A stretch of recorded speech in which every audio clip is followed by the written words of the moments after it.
तस्य ज्ञानाञ्जनशलाकया चक्षुरुन्मीलितं येन तस्मै श्रीगुरवे नमः। नम ॐ विष्णुपादाय कृष्णप्रेष्ठाय भूतले श्रीमते भक्तिविकासस्वामिनिति नामिने। नम ॐ विष्णुपादाय कृष्णप्रेष्ठाय भूतले श्रीमते भक्तिवेदान्तस्वामिनिति नामिने। नमस्ते सारस्वते देवे गौरवाणी प्रचारिणे निर्विशेषशून्यवादी पाश्चात्यदेशतारिणे। जय श्री कृष्ण चैतन्य प्रभु नित्यानंद श्री अद्वैत गदाधर श्रीवासादि गौरभक्तवृंद। हरे कृष्णा कृष्ण कृष्ण हरे हरे हरे राम चंद्र राम राम हरे हरे हरे कृष्ण। అందరూ దయచేసి మీ సెల్ ఫోన్లు ఒకసారి చూసుకోండి, అందరూ కొంచెం సైలెంట్లో పెట్టుకోండి. కాసేపు మనం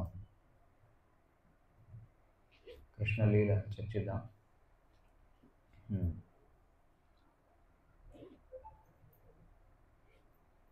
సో ఇది చాలా విశేషమైనటువంటి మాసం,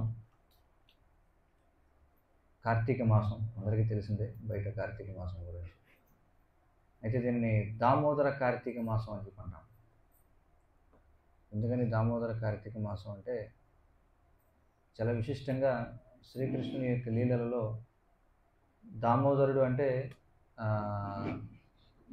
తల్లి యొక్క ప్రేమకు వశమై తాడు చేత కట్టబడినటువంటి వాడు దామోదరుడు. అంటే దామము అంటే తాడు అని, ఉదరం అంటే తెలిసిందే కదా, పొట్ట.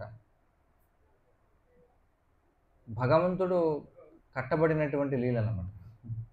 మీరు శ్రీకృష్ణుని యొక్క లీలలో కూడా మీరు చూస్తే వేరే ఏ లీలలో కూడా ఈ విధంగా ఆయన తాడు చేత కట్టబడడం అనేది మనకు కనిపించదు.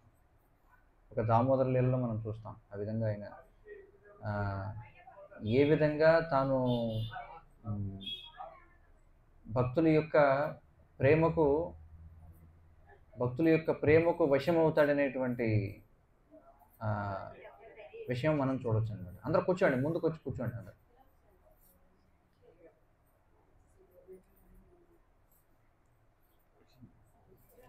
కొంచెం ముందుకు వచ్చేయండి.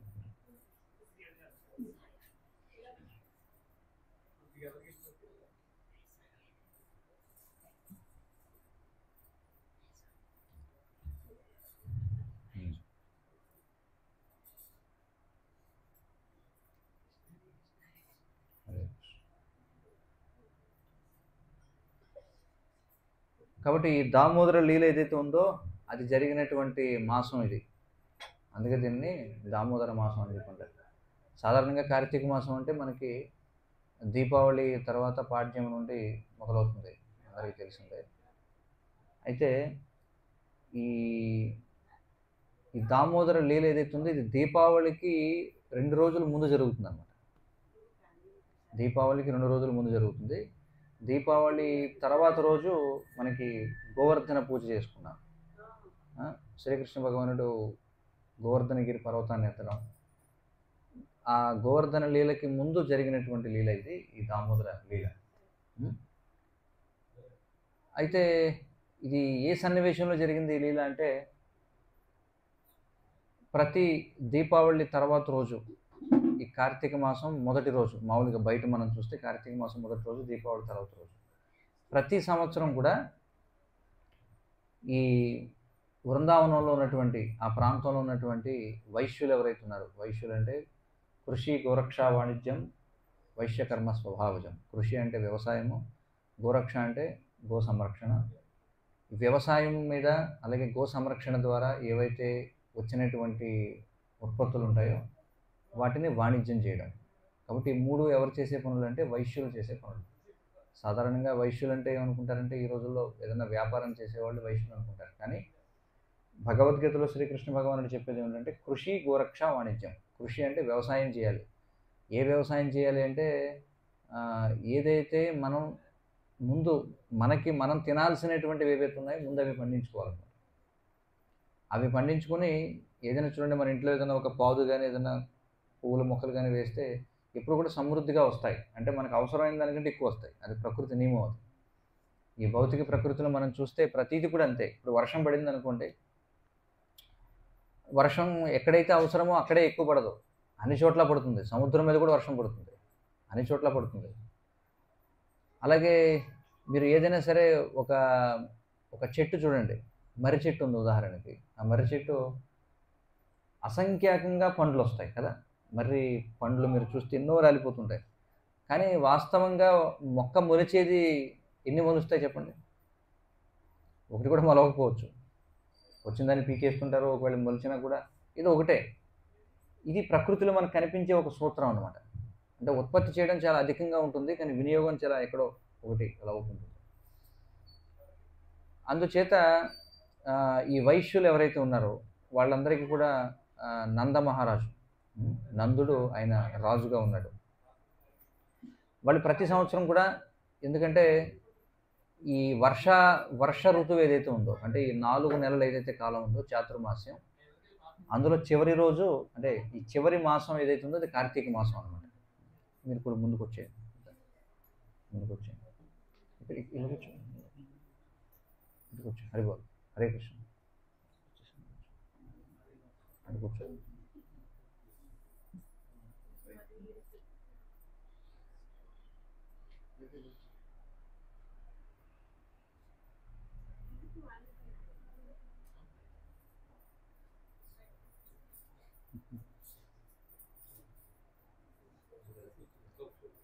ముందుకు వచ్చి కూర్చోండి, ఎవరన్నా వెనకాల రావాలనుకుంటే వాళ్ళు వచ్చి వస్తారు. కాబట్టి మనం ఏం చెప్పుకుంటున్నాం, నంద మహారాజు ఎవరైతే ఉన్నాడో, అంటే కృష్ణుని యొక్క తండ్రి, వాస్తవానికి దేవకి వసుదేవులు శ్రీకృష్ణుడికి తల్లిదండ్రులు, కానీ వాళ్ళు కంసుని యొక్క చెరసాలలో ఉండడం చేత మనకి వసుదేవుడు ఏం చేస్తాడు, ఆయన కృష్ణుని తీసుకువెళ్ళి నందమహారాజుకి అప్పచెప్తాడు.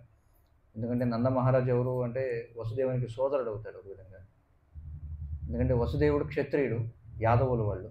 యాదవులు అంటే వాస్తవానికి క్షత్రియులు అనమాట, యదువంశం. యయాతి యొక్క వంశాన్ని యాదవ వంశం అని చెప్పంటారు.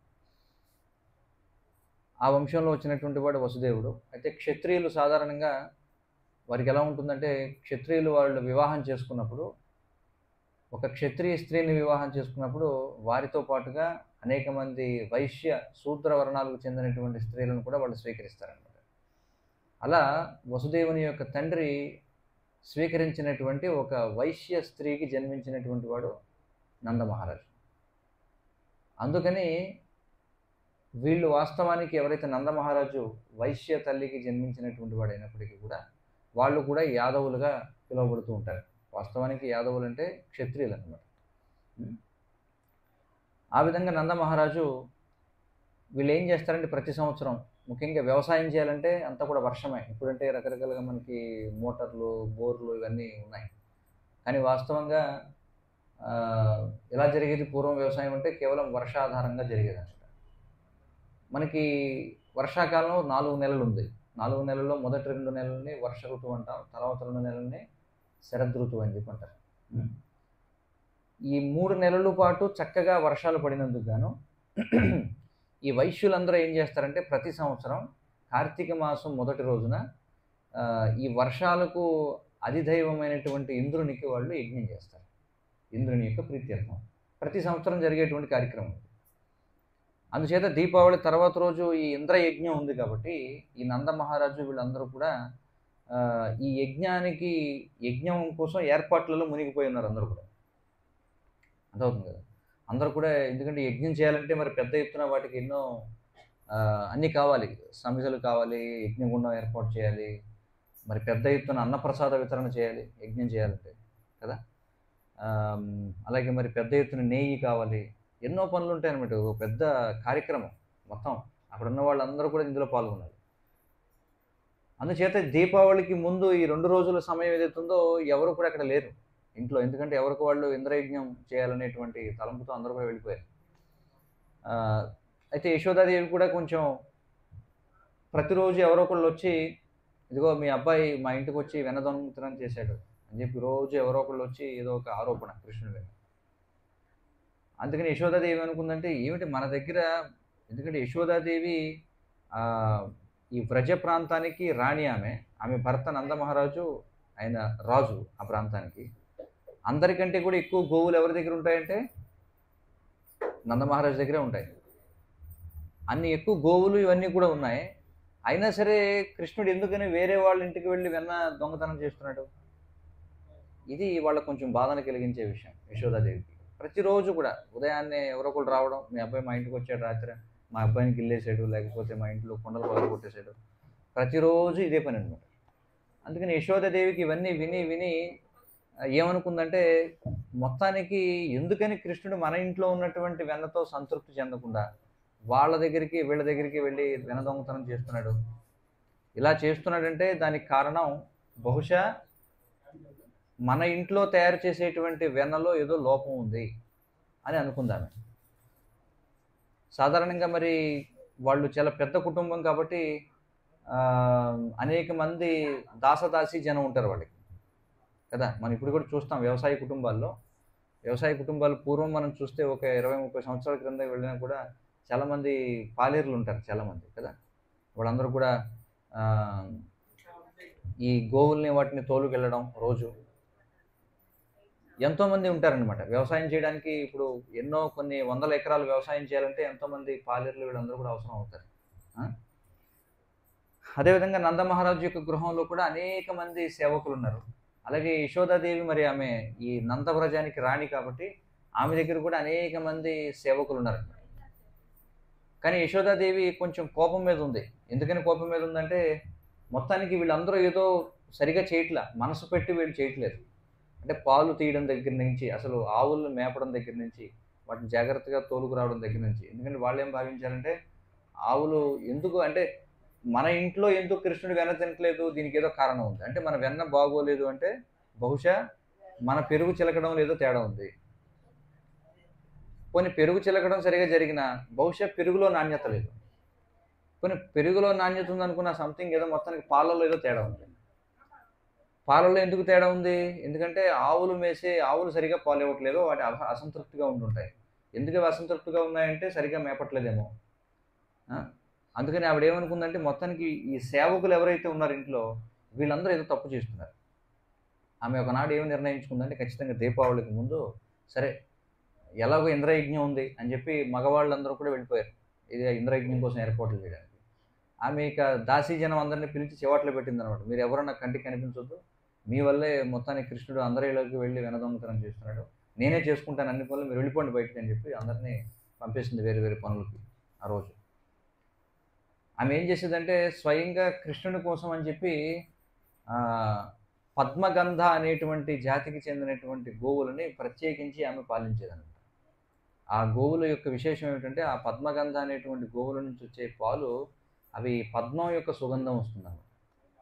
అర్థమవుతుంది కదా. పాలు మనం సువాసన చూస్తే పద్మపు సువాసన వస్తుంది. అది కృష్ణుడి కోసం అని చెప్పి ఆమె ప్రత్యేకించి ఏం చేసేదంటే, ఆవుల్ని ఆమె స్వయంగా చూసుకుంటూ ఆమె స్వయంగా పాలు అవి పితకడం. సేవకులు చెప్తుంటారు, ఎందుకమ్మా మీకు అంత శ్రమ, మీరు ఎందుకంత శ్రమ పెడతారు, మీరు చెప్తే మేము చేస్తాం కదా అంటే, లేదు మీరు సరిగా చేయట్లేదు, మీకు సరిగా చేయడం రాదు. ఆ పని వాళ్ళందరూ కూడా ఈవిడికి ఏం చెప్తాం, ఎంత చెప్పినా వినదు ఈవిడ. సరేలే ఏం చేస్తాం, అంత కష్టపడుతుంది అనవసరంగా, చెప్తే వినదు ఈవిడ అని చెప్పి వాళ్ళందరూ కూడా అలా అనుకునేవారు. మొత్తానికి ఈమె అలా కాదని చెప్పి ఇంకా ఆవిడే ప్రతిరోజు ఏం చేస్తుందంటే, స్వయంగా పాలు అవి సేకరించి ఆవిడే వాటిని మరకపెట్టి ఆవిడే వాటిని తోడుంటి పెట్టడం, ఆవిడే వాటిని చిలకడం అన్నీ చేస్తున్నారు. ఈ విధంగా ఈ దీపావళి ముందు రోజు ఎవరు కూడా సేవకులు ఎవరు లేరు. ఉదయాన్నే మరి ప్రతిరోజు కూడా మనం చూస్తే వైదిక సంస్కృతిలో మరి స్త్రీలందరూ ఉదయం లేచి చేసేటువంటి సేవ ఏమిటంటే పెరుగు చిలకడం. అన్ని కుటుంబాల్లో కూడా మనం చూస్తే ఉదయాన్నే పెరుగు చిలికేవారు తప్పనిసరిగా. ఎందుకంటే ఆ రోజుల్లో ఇప్పట్లాగా నూనెలు వాడడం అనేది లేదనమాట వంట చేసుకోవడానికి. ఏ రోజుకి ఆ రోజే ఉదయాన్నే పెరుగు చిలకడం, వెన్న వస్తే ఆ వెన్ననే నేరుగా తాలింపులకి కూరలకి వాడడం, లేకపోతే నెయ్యి తయారు చేసి దాన్ని వాడడం జరిగేది. మరి వాళ్ళందరూ కూడా చాలా శారీరకమైనటువంటి శ్రమ చాలా ఎక్కువగా చేసేవారు కాబట్టి చాలా ఆరోగ్యవంతంగా ఉండేవారు అప్పట్లో ఉన్నటువంటి స్త్రీలు పురుషులు అందరూ కూడా. అలాగే కాన్పులు కూడా చాలా సహజంగా జరుగుతుండేవి. ఇప్పట్లాగా లక్షల రూపాయలు ఖర్చు పెట్టి సిజేరియన్ ఆపరేషన్లు చేయాల్సిన అవసరం లేదన్నమాట. చాలా ఆరోగ్యవంతంగా ఉండేవారు అందరూ కూడా. ఈ విధంగా ఒకనాడు ఉదయాన్నే ఆమె ప్రతిరోజు చేసినట్టుగానే ముందుగా తీసినటువంటి పాలు పొయ్యి మీద పెట్టి ఆమె పాలను మరగబెడుతూ ఉంది పొయ్యి మీద. అలాగే పాలు ఒక పక్కన మరుగుతూ ఉన్నాయి. వంటగది బయట కూర్చొని, పూర్వం మనం చూస్తే లోగిళ్ళు ఉండేవి. ఇప్పటికీ ఉండుంటాయి మన గ్రామాల్లో. లోగిళ్ళు తెలుసు కదా! మండువా లోగిళ్ళు అని చెప్పంటారు. ఆ లోగిళ్ళు ఎలా ఉంటుంది? లోపల వరండా ఉంటుంది, బయట ఒక వరండా ఉంటుంది. ఇలా 4 చతురస్రాకారంలో ఉంటుంది. వాళ్ళు ఆ లోపల లోగిళ్ళలో కూర్చొని ఎన్ని పెరుగు చిలకడం అన్నీ చేస్తూ ఉంటుంది. ఆ విధంగా చేస్తూ ఉంటుంటే అక్కడ పాలు మరుగుతూ ఉన్నాయి. ఒక పక్కనేమో కృష్ణుడు ఇంక నిద్రపోతున్నాడు. ఇంకా నిద్ర లేవలేదు. చిన్న పిల్లవాడు కదా! ఆ! పెద్దవాళ్ళైతే త్వరగా లేస్తారు, కానీ పిల్లలు నిద్రపోతారు. పెద్దవాళ్ళు లేపాలని అనుకోరు చిన్నపిల్లల్ని. ఆ! కాబట్టి కృష్ణుడు నిద్రిస్తూ ఉన్నాడు. యశోదాదేవి పెరుగు చిలుకుతూ ఉంది. అయితే మొత్తానికి కృష్ణుడు నిద్ర లేచాడనమాట. మనకి అప్పటికి 2 ఏళ్ల వయసు కృష్ణుడి వయసు. సాధారణంగా చిన్న వయసులో ఉన్నటువంటి వాళ్ళకి ఆకలి ఎక్కువగా ఉంటుందనమాట. వాళ్ళకి సమయం, సందర్భంతో ఉండదు. ఎప్పుడైనా సరే ఆకలేస్తుంది, ఎప్పుడైనా ఇవ్వాల్సిందే వాళ్ళకి ఆహారం. సో, కృష్ణుడు మొత్తానికి మంచం దిగి మెల్లగా వస్తాడు. యశోదాదేవి ఆమె వెన్న చిలుకుతూ ఉంటుంది, పెరుగు చిలుకుతూ ఉంటుంది. ఏ విధంగా చిలుకుతూ ఉంటుంది అంటే, కృష్ణుని యొక్క లీలలను గానం చేస్తూ. అందరూ కూడా పూర్వం మనం చూస్తే, పూర్వం పని చేసుకునే వాళ్ళందరూ కూడా ఏదో ఒకటి పాడుతూ పని చేసేవారనమాట. జానపద గేయాలని చెప్పనేది. ఏ పని చేసినా. ఆ! ముఖ్యంగా ఈ బృందావనంలో ఉన్నటువంటి ఈ వ్రజవాసులు ఎవరైతే ఉన్నారో వాళ్ళు కృష్ణుని యొక్క లీలలనే గానం చేస్తూ ఏ పనైనా చేస్తూ ఉండేవారు. మరి స్వయంగా కృష్ణుడు యశోదమాతకి పుత్రుడు. కాబట్టి ఆమె కూడా ఈ కృష్ణుని యొక్క లీలలను గానం చేస్తూ చిన్నప్పటి నుంచి ఆయన ఏం చేశాడు, ఏవేం చేశాడు, ఆ విధంగా ఆమె ఏం చేస్తుందంటే చిలుకుతూ ఉంది. ఆమె చేతిలో ఉన్నటువంటి గాజులు మరి ఇలా చిలుకుతుంటే ఏం చేస్తాయి, శబ్దం వస్తుంటాయి కదా, గళ్ళు గళ్ళు మన శబ్దం వస్తుంటాయి. అలాగే ఆమె అనేక రకాల ఆభరణాలను ధరించుంటుంది ఆమె. ఇదంతా కూడా ఆమె పాడేటువంటి పాటలకి వెనకాల సంగీత వాయిద్యం కలిపినట్టుగా శబ్దం వస్తుంది ఆమె చిలుకుతుంటే. దీనికి తోడు ఆ చిలికేటప్పుడు శబ్దం వస్తుంది కదా మనకి ఇంట్లో. అంటే ఇక్కడ ఎవరైనా ఉన్నారా మధ్యలో చిలికేవాళ్ళు? ఎంతమంది ఉన్నారు? ఎవరు కనిపించరు ఈ రోజుల్లో. ఎవరు ఉన్నారు? ఇద్దరు ముగ్గురు. సో అది ఒక గొప్ప వైభవం అన్నమాట ప్రతిరోజు కూడా ప్రతి ఇంట్లో. ఆ విధంగా ఆమె పాటలు పాడుతూ ఉంది. అలాగే మధ్యకి చిలుకుతూ ఉంది. ఆ శబ్దం వస్తుంది. అలాగే దానికి తోడు ఆమె చేతులకు ఉన్నటువంటి గాజులు గలగల మోగుతున్నాయి. ఇదంతా కూడా గొప్ప వినోదంగా ఉందన్నమాట. ఈ విధంగా ఉన్న సమయంలో ఆమె ఎప్పుడు కూడా కృష్ణుడి గురించి ఆలోచిస్తూ ఉంటుంది. ఈలోపు కృష్ణుడు నిద్ర లేచి మంచం నుంచి దిగి మెల్లగా నడుచుకుంటూ వచ్చి వెనకాలే వచ్చి పట్టుకుంటాడు యశోదాదేవిని. పిల్లలు మనం చూస్తుంటాం కదా, పెద్దవాళ్ళు పని చేసుకుంటే వెనకాల నుంచి పట్టుకుంటారు. మరి వెంటనే మనకి భాగవతంలో చెప్పబడింది ఏ విధంగా అయితే ఒక గోవు తన యొక్క వత్సమును చూసిన వెంటనే, అంటే తన యొక్క దూడను చూసిన వెంటనే వాత్సల్యంతో ఆమె యొక్క పొదుగులో పాలు ఏ విధంగా అయితే పొర్లుతాయో, అదేవిధంగా యశోదాదేవి యొక్క చనువుల నుండి వెంటనే శ్రీకృష్ణుని పట్ల ఉన్నటువంటి వాత్సల్య భావన వల్ల వెంటనే ఆమె ప్రేమకు ఉప్పొంగి ఆమె ఏం చేస్తుందంటే వెంటనే పాలు పొర్లాయట. సో వెంటనే ఆమె ఏం చేస్తుంది, సరే కృష్ణుడు వచ్చి పట్టుకున్నాడు, ఆకలిగా ఉంది నాకు, వెంటనే నాకు పాలు కావాలి అంటే ఏం చేస్తుంది, సరే నాయన అని చెప్పి ఆ పెరుగు చిలకడం ఆపి కాసేపు వెంటనే కృష్ణుని తీసుకుని ఆమె ఎంతో ఆనందంతో, మనకి దామోదరాష్టకం రోజు మనం పాడుతుంటాం. యశోదాదేవి ఏం చేస్తుందంటే మళ్ళీ మళ్ళీ మళ్ళీ మళ్ళీ ఆ కృష్ణుని యొక్క ముఖాన్ని ఆమె ముద్దులాడుతూ ఉంటుంది. అదే కదా చదువుతాం మనం. ముహశ్చుంబితం బింబ రక్తాధరం మే మనస్యావిరాస్తామలం లక్షలాభై. ముహశ్చుంబితం బింబర అంటే ఆయన యొక్క భగవంతుని యొక్క ముఖం ఎలా ఉంది అక్కడ చెప్తారు. ఆయన యొక్క పెదవులు బింబాఫలముల వలె ఉన్నాయని చెప్పంటారు. బింబాఫలముల వలె ఉన్నాయట. మరి ఆ బాలకృష్ణుని యొక్క ముఖాన్ని పదే పదే యశోదాదేవి ముద్దులాడుతూ ఉంది ఆమె యొక్క చనుబాలు పట్టేటువంటి సమయంలో. ఈ విధంగా ఉంది. అయితే కృష్ణుడు చాలా ఆనందంగా ఆయన పాలు తాగుతూ ఉన్నాడు. అయితే ఈలోపు అక్కడ పొయ్యి మీద ఉన్నటువంటి పాలు ఏవైతే ఉన్నాయో అవి మెల్లగా పొంగడం మొదలయ్యాయి అన్నమాట. మనకి పాలు పొంగుతున్నాయంటే వెంటనే శబ్దం వస్తుంది కదా. వెంటనే ఆమె శబ్దం విని అయ్యో పాలు పొంగుతున్నాయని చెప్పి వెంటనే ఏం చేస్తుందంటే బలవంతంగా కృష్ణుడిని పక్కన పెట్టి లేచి పరిగెట్టుకుంటూ వెళ్ళిపోతుంది. పాలు పోతున్నాయి అని చెప్పి. అయితే కృష్ణుడికి కోపం వస్తుందన్నమాట. ఎందుకు కోపం వస్తుంది? అదేమిటి, నేను సకల జగత్తుని ఆకర్షించేటువంటి వాడిని నేను కదా. కృష్ణ అనే పదానికి అర్థం ఏంటంటే సర్వాకర్షకుడు, అందరినీ ఆకర్షించేవాడు అని అర్థం. భగవంతుడు అంటే సర్వాకర్షకుడై ఉండాలి. ఎందుకంటే భగవంతుడు అంటే నిర్వచనం ఏమిటి? పరాశరులు వారు చెప్తున్నారు, వ్యాసదేవులు వారి తండ్రి, ఐశ్వర్యస్య సమగ్రస్య వీర్యస్య యశశ్రియ జ్ఞాన వైరాగ్యయోశ్చైవ షణ్ణాం భగైతింగన అని చెప్పున్నారు.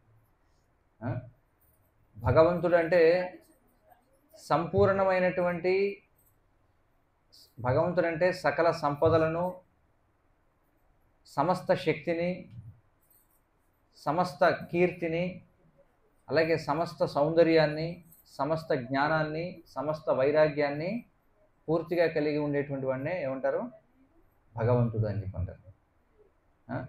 మరి సాధారణంగా ఈ ప్రపంచంలో మనం ఎవరికైనా ఒక వ్యక్తికి ఆకర్షితులమైతే అంటే ఇతరులను ఆకర్షించేవి ఏమిటి ఈ ప్రపంచంలో చెప్పండి? ఏమేమి ఆకర్షిస్తాయి ఈ ప్రపంచంలో? ఇప్పుడు ఎవరైనా ఒక వ్యక్తికి ఆకర్షితులయ్యారంటే ఎందుకోసం ఆకర్షితులు అవుతుంటారు?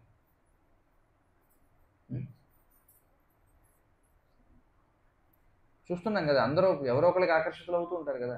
చూడండి, రాజకీయ నాయకులకు పెద్ద పెద్ద బ్యానర్లు పెడుతుంటారు, సినిమా యాక్టర్లకు బ్యానర్లు పెడుతుంటారు. అంటే ఎందుకని వారిని ఆకర్షించేది ఏమిటి? ఒకటి ధనం ఆకర్షిస్తుంది కదా. ఒక వ్యక్తి దగ్గర ధనం ఉందంటే బంధువులు, స్నేహితులు అందరూ బెల్లం చుట్టూ ఈగలు మోగినట్టుగా మోగుతారు కదా. ధనం ఆకర్షిస్తుంది. అలాగే అధికారం ఆకర్షిస్తుందా లేదా? అధికారంలో ఉన్నటువంటి ఎమ్మెల్యేలకి, వాళ్ళకి ఎవరికి పడితే వాళ్ళకి బ్యానర్లు కడుతుంటారు. అధికారం లేకపోతే ఎవరు పట్టించుకోరన్నమాట. ధనం ఉండాలి, లేదా అధికారం ఉండాలి, లేదా జ్ఞానం ఆకర్షిస్తుంది కదా. వ్యక్తి యొక్క జ్ఞానం ఆకర్షిస్తుంది. అలాగే సౌందర్యం ఆకర్షిస్తుంది. అలాగే వారి యొక్క కీర్తి ఆకర్షిస్తుంది. అలాగే వారి యొక్క ఇంకేమైనా వారి యొక్క వైరాగ్యం కూడా ఆకర్షిస్తుంది. అంటే సాధారణంగా ఈ ప్రపంచంలో అందరూ దేనికి ఆకర్షితులు అవుతారంటే మొట్టమొదట సంపదలకు, అలాగే శక్తికి, దాన్ని పలుకుబడి అంటాం, శక్తికి ఆకర్షితులు అవుతారు. ఐశ్వర్యస్య సమగ్రస్య వీర్యస్య యశః అంటే కీర్తికి ఆకర్షితులు అవుతారు, సౌందర్యానికి ఆకర్షితులు అవుతారు, జ్ఞానానికి ఆకర్షితులు అవుతారు, అలాగే వైరాగ్యానికి ఆకర్షితులు అవుతారు. కానీ ఈ 6 సంపూర్ణంగా ఉన్నవాళ్ళు ఎవరు ఉన్నారు ఈ ప్రపంచంలో చెప్పండి? సౌందర్యం ఉంటే ధనం ఉండదు, ధనం ఉంటే బుద్ధి ఉండదు, బుద్ధి ఉంటే వైరాగ్యం ఉండదు, వైరాగ్యం ఉంటే వాళ్ళకి జ్ఞానం ఉండదు, కొంతమందికి బలం ఉంటుంది. అంటే ఒకటి ఉంటే ఒకటి ఉండదు. ఒకవేళ ఏదన్నా కొద్దిగా ఉన్నా అది కూడా సంపూర్ణంగా ఉందని చెప్పలేం కదా ఎవరు. కానీ ఇప్పుడు చెప్పబడినటువంటి ఈ 6 కూడా సంపూర్ణంగా ఎవరైతే కలిగి ఉంటారో అతన్ని ఏమంటారు? భగవంతుడు అని చెప్పుకుంటారు. మరి 6 కూడా సంపూర్ణంగా ఎవరి వద్ద ఉన్నాయి అంటే కృష్ణుడి దగ్గర ఉన్నాయి. విష్ణువు, నారాయణుడు అని చెప్పుకుంటాం ఆయనే మత్స్య, కూర్మ, వరాహ, వామన, నృసింహ, ఈ పలు అవతారాలన్నింటినీ యొక్క మూలము ఎవరంటే శ్రీకృష్ణ భగవానుడు. కృష్ణస్తు భగవాన్ స్వయం. కాబట్టి ఆ శ్రీకృష్ణుడే ఈ 6 ఐశ్వర్యములను సంపూర్ణంగా కలిగి ఉండేవాడు. మరి ఏదో ఒకటి ఉంటేనే ఆకర్షితులు అవుతున్నారు కదా ఈ ప్రపంచంలో. చూడండి, ఎవరికైనా అధికారం ఉందనుకోండి, అధికారం వచ్చిందంటే వెంటనే ఊరంతా వాళ్ళ గురించి బ్యానర్లు కట్టేస్తారు, అన్నీ కట్టేస్తారు, వాళ్ళ జన్మదిన శుభాకాంక్షలు అంటారు. వాళ్ళు ఏదన్నా వేరే దేశం వెళ్ళారంటే ఓ వేరే దేశం నుంచి వచ్చారు, స్వదేశాగమన శుభాకాంక్షలు అంటారు. వాళ్ళ అబ్బాయి పుట్టినరోజైనా బ్యానర్ కడతారు. చూడండి, ఇలా ఉంటుంది కదా. మరి ఈ 6 ఏవైతే ఆకర్షించే ఉన్నాయో ఇవి సంపూర్ణంగా కలిగి ఉంటే ఎలా ఉంటుందో ఒకసారి ఊహించుకోండి. అందుకే కృష్ణ అంటే సర్వాకర్షకుడు అని అర్థం అనమాట. కాబట్టి ఆ సర్వాకర్షకుడైనటువంటి కృష్ణుడు ఏమని భావించాడంటే, ఎప్పుడైతే యశోదాదేవి పక్కన పెట్టి వెళ్ళిపోయిందో, సకల జగత్తుని నేను ఆకర్షిస్తాను, నా యొక్క క్షణకాల దర్శనం కోసం ఎంతోమంది యోగులు కొన్ని వేల సంవత్సరాల పాటు తపస్సు చేస్తుంటారు, వాళ్ళకి నేను ఒక్క క్షణం, అది కూడా కృష్ణుడిగా కూడా కాదు, చతుర్భుజ విష్ణు రూపంలో దర్శనమిస్తాను. దానికోసమే వాళ్ళు అన్నీ వదిలిపెట్టేసి, సంసారాన్ని వదిలేసి, మొత్తం భౌతికమైనటువంటి భవబంధాలను వదిలేసి, తమ యొక్క ఆస్తిపాస్తులను వదిలేసి వాళ్ళందరూ కూడా ఎక్కడికో వెళ్ళి యోగులు హిమాలయాలకు కూడా తపస్సు చేస్తుంటారు. దేనికోసం? ఆ భగవంతునికి దర్శనం ఒక క్షణకాలం పొందడం కోసం. మరి అలాంటి నేను యశోదాదేవికి పుత్రునిగా జన్మిస్తే ఆమె నాకంటే ముఖ్యమైన పనులు ఉన్నాయా? నన్ను వదిలేసి వెళ్ళిపోతుంది ఆమె. చూడండి, కృష్ణుడు భావిస్తాడనమాట. సైలెంట్లో పెట్టుకోండి ఫోన్లు, ఒకసారి చూడండి, అంతరాయం కలిగించొద్దు. కాబట్టి కృష్ణుడు ఆ విధంగా భావించాడనమాట. ఓహో, ఏమిటి నాకంటే ఆ పొయ్యి మీద పాలు ఎక్కువైపోయాయి ఆవిడకి, సరే నీ పని చెప్తాను ఉండని చెప్పి ఆవిడ ఎప్పుడైతే అలా వెళుతుందో ఏం చేయాలి? తన కోపాన్ని ప్రదర్శించాలి. కోపం వచ్చింది కదా, ఇప్పుడు నేనేదో తొందర పని చేయాలి. వెంటనే అటు ఇటు చూస్తాడు. ఆమె వెన్న చిలికి పెరుగు కొండ ఉంటుంది కదా, ఒక రాయి ఒకటి తీసుకుని దాన్ని పళ్ళ పని పగలగొట్టేస్తాడు. పగలగొట్టేసి ఏం చేస్తాడంటే అక్కడ ఉన్నటువంటి అందులో ఉన్నటువంటి పెరుగు కోతులకి వాటికి పెట్టేస్తాడు అన్నమాట. దగ్గరలో కోతులు అవి ఉంటాయి, ఆయన కూడా కొంత తినేస్తాడు. ఈలోపు తల్లి అక్కడికి వెళ్ళి వెనక్కి తిరిగి వస్తుందని తెలిసి మళ్ళీ అమ్మో ఇప్పుడు కొండ పగలగొట్టేసాను, బాగానే ఉంది ఆవేశంలో, కానీ ఇప్పుడు ఆమె వస్తే ఏం చేస్తుంది, నాకేదో ఒక దండన విధిస్తుందని చెప్పి ఇప్పుడు ఇక్కడి నుంచి పారిపోవాలని చెప్పి ఆయన ఏం చేస్తారంటే, ఆ పగలగొట్టినప్పుడు మొత్తం అంతా పెరుగంతా అక్కడే చిమ్ముకుపోతుంది. ఆయన మొత్తం ఒళ్ళంతా పెరుగు అంటుకుపోతుంది అంతా. ఆయన ఏం చేస్తాడు, పారిపోయి దాక్కోవాలని చెప్పి అక్కడి నుంచి పారిపోతాడు. పారిపోవడంతో ఏమవుతుంది, ఆయన పెరుగులో కాళ్ళు వేశాడు కదా, ఎక్కడికి వెళ్ళినా ఏమవుతుంది వెనక అక్కడ మచ్చలు పడిపోతాయి. ఈయన వెళ్ళి దాక్కుందాం అనుకున్నాడు. కానీ యశోదాదేవి చూస్తే, వచ్చి చూసేటప్పటికి ఆహా కొండ పగిలిపోయింది. ఇంకెవరు చేస్తారు ఈ తుంటర పని, వీడే చేశాడని చెప్పి అటు ఇటు చూసి ఒక బెత్తం ఒకటి పట్టుకుంటుంది. బెత్తం పట్టుకొని ఆ పాదాలను అనుసరిస్తూ వెళుతుందనమాట. ఆయన ఏం చేస్తాడు, లోపలికి వెళ్ళి ఒక గదిలోకి వెళ్ళి ఒక చెక్క రోలు ఒకటి ఉంటుంది గదిలో మూల. ఆ చెక్క రోలు పైకెక్కి ఈలోపు ఏం చేస్తుంటాడు అక్కడ, ఆ పైన కట్టినటువంటి వెన్నకుండలు ఉంటాయి కదా, ఉట్టికి కట్టిన వెన్నకుండలు ఉంటాయి కదా, వాటిని కూడా పగలగొట్టి కోతులకి వాటికి పెట్టేస్తుంటాడు. అయితే అది చీకటి గది, చీకటి గదిలోకి వెళ్ళి దాక్కుందామని అనుకున్నాడు ఆయన. నిశ్శబ్దంగా ఉండాలి దయచేసి. చీకటి గదిలో దాక్కుందామని వెళ్ళాడు ఆయన. కానీ ఏం ప్రయోజనం చెప్పండి. ఎందుకంటే ఈ సూర్యచంద్రులు ఎవరి నేత్రాలు, ఆ శ్రీకృష్ణుడి యొక్క నేత్రాలు. బ్రహ్మదేవుడు చెప్తున్నాడు, యచ్చక్షురేష సవిత సకల గ్రహాణం రాజా సురమూర్తి రశేష తేజ యస్యాజ్ఞయా భ్రమతి సంభృత కాలచక్రో గోవిందమాది పురుషం తమహం భజామి. యచ్చక్షురేష సవిత, సవిత అంటే ఎవరు, సూర్యుడు ఎవరి నేత్రము, ఎవరి నేత్రము ఆ కృష్ణుడి యొక్క నేత్రమే. కృష్ణుడు ఎప్పుడైతే కన్ను మూస్తాడో అప్పుడు వెంటనే రాత్రి అవుతుంది, ఆయన కన్ను తెరిచినప్పుడు పగలు వస్తుంది. కన్ను తెరవటం అంటే సూర్యుడు ఉదయించడం, కన్ను మూయడం అంటే సూర్యుడు అస్తమించడం. మరి ఆ సూర్యచంద్రుల యొక్క వెలుగు, ఆ నక్షత్రాల యొక్క వెలుగు, ఈ తేజస్సు అంతా కూడా ఎవరి నుంచి వస్తుంది, ఆ భగవంతుని యొక్క దేహ కాంతి, దాన్నే బ్రహ్మజ్యోతి అని చెప్పంటారు. మరి సమస్త బ్రహ్మజ్యోతికి మూలమైనటువంటి వాడిని చీకటి ఏం చేయగలదు చెప్పండి. ఆయన ఎక్కడైనా దాక్కుంటే చీకటి ఏమైనా చేయగలదా, లేదు. ఆయన ఎప్పుడైతే ఆ విధంగా వెళ్ళి అక్కడ దాక్కుంటాడో, పైగా ఆయన దేహంపై అనేకమైనటువంటి ఆభరణాలు ఉంటాయి కదా. పిల్లలకి మనం చిన్నప్పుడు చూస్తే సిగ్గుబిళ్ళలు, లేకపోతే మొలతాడికి అనేక రకాల కాళ్ళ గజ్జలు కృష్ణుడికి ఇవి, అలాగే చెవికి లోలకులు, చెవికి స్వరచేప ఆకృతిలో ఉన్నటువంటి కుండలాలు ఉంటాయన్నమాట. అనేక రకాల అలంకరణలు ఉంటాయి. నడుస్తూ ఉంటే ఏమంటారు, ఆ మువ్వలు శబ్దం వస్తూ ఉంటుంది అనమాట. ఆయన దేహం నుండే సహజంగా వెలుగు వస్తుంటుంది, దానికి తోడు ఈ ఆభరణాలన్నీ ఉన్నాయి కాబట్టి తగతగా మెరిసిపోతుంటాడు. వెళ్ళి దాక్కుని ఏం ప్రయోజనం చెప్పండి. పైగా అన్ని కాళ్ళు ముద్రలన్నీ ఉన్నాయి. యశోదాదేవి వస్తుంది, కర్ర పట్టుకుని వచ్చేస్తుంది. వచ్చి పట్టుకుందామని లోపల ఏం చేస్తారంటే ఆ యొక్క చక్రొట్టి పై నుంచి దూకి పారిపోతాడు అనమాట, దొరకకుండా. పట్టుకుంటే కొడుతుందని చెప్పి పారిపోతాడు. ఆయన్ని పట్టుకుందామని చెప్పి యశోదాదేవి వెనకాల కర్ర పట్టుకుని పరిగెడుతుంది. ఆయన ఎక్కడ దొరకడం, మొత్తం ఇల్లంతా తిరుగుతుంటాడు, ఇటు చుట్టూ తిప్పిస్తాడు. పాపం పరిగెత్తి యశోదాదేవి ఆమె అలసిపోయి పూర్తిగా చెమటలు పట్టేసి, ఆమె ముఖం అంతా కూడా, శరీరం అంతా చెమటలు పట్టేసి, ఆమె యొక్క జుట్టు ముడి వదిలైపోతుంది, తలలో ఉన్నటువంటి పూలన్నీ కూడా రాలిపోతాయి. మరి ఆమె యొక్క దుస్తులు కూడా వదిలైపోతాయి. అంటే అంతగా పరిగెత్తి ఆమె అలసిపోయి రొప్పుతూ ఉంటుంది అన్నమాట. అది చూసి అమ్మో పాపం ఈవిడ చాలా అలసిపోయింది, సరేలే వీడంతా అలసిపోయింది కాబట్టి పట్టుబడదామని చెప్పి ఏం చేస్తారంటే ఆమెకు దొరుకుతారనమాట. అదే మనం ఇక్కడ చూస్తున్నాం. ఇక్కడ మనం చూసే చిత్రపటం అదే. మొత్తానికి ఏం చేసింది, పట్టుకుంది. పట్టుకుంది, దొరికాడు, అమ్మయ్య దొరికాడు అని చెప్పి అనుకుంటారు.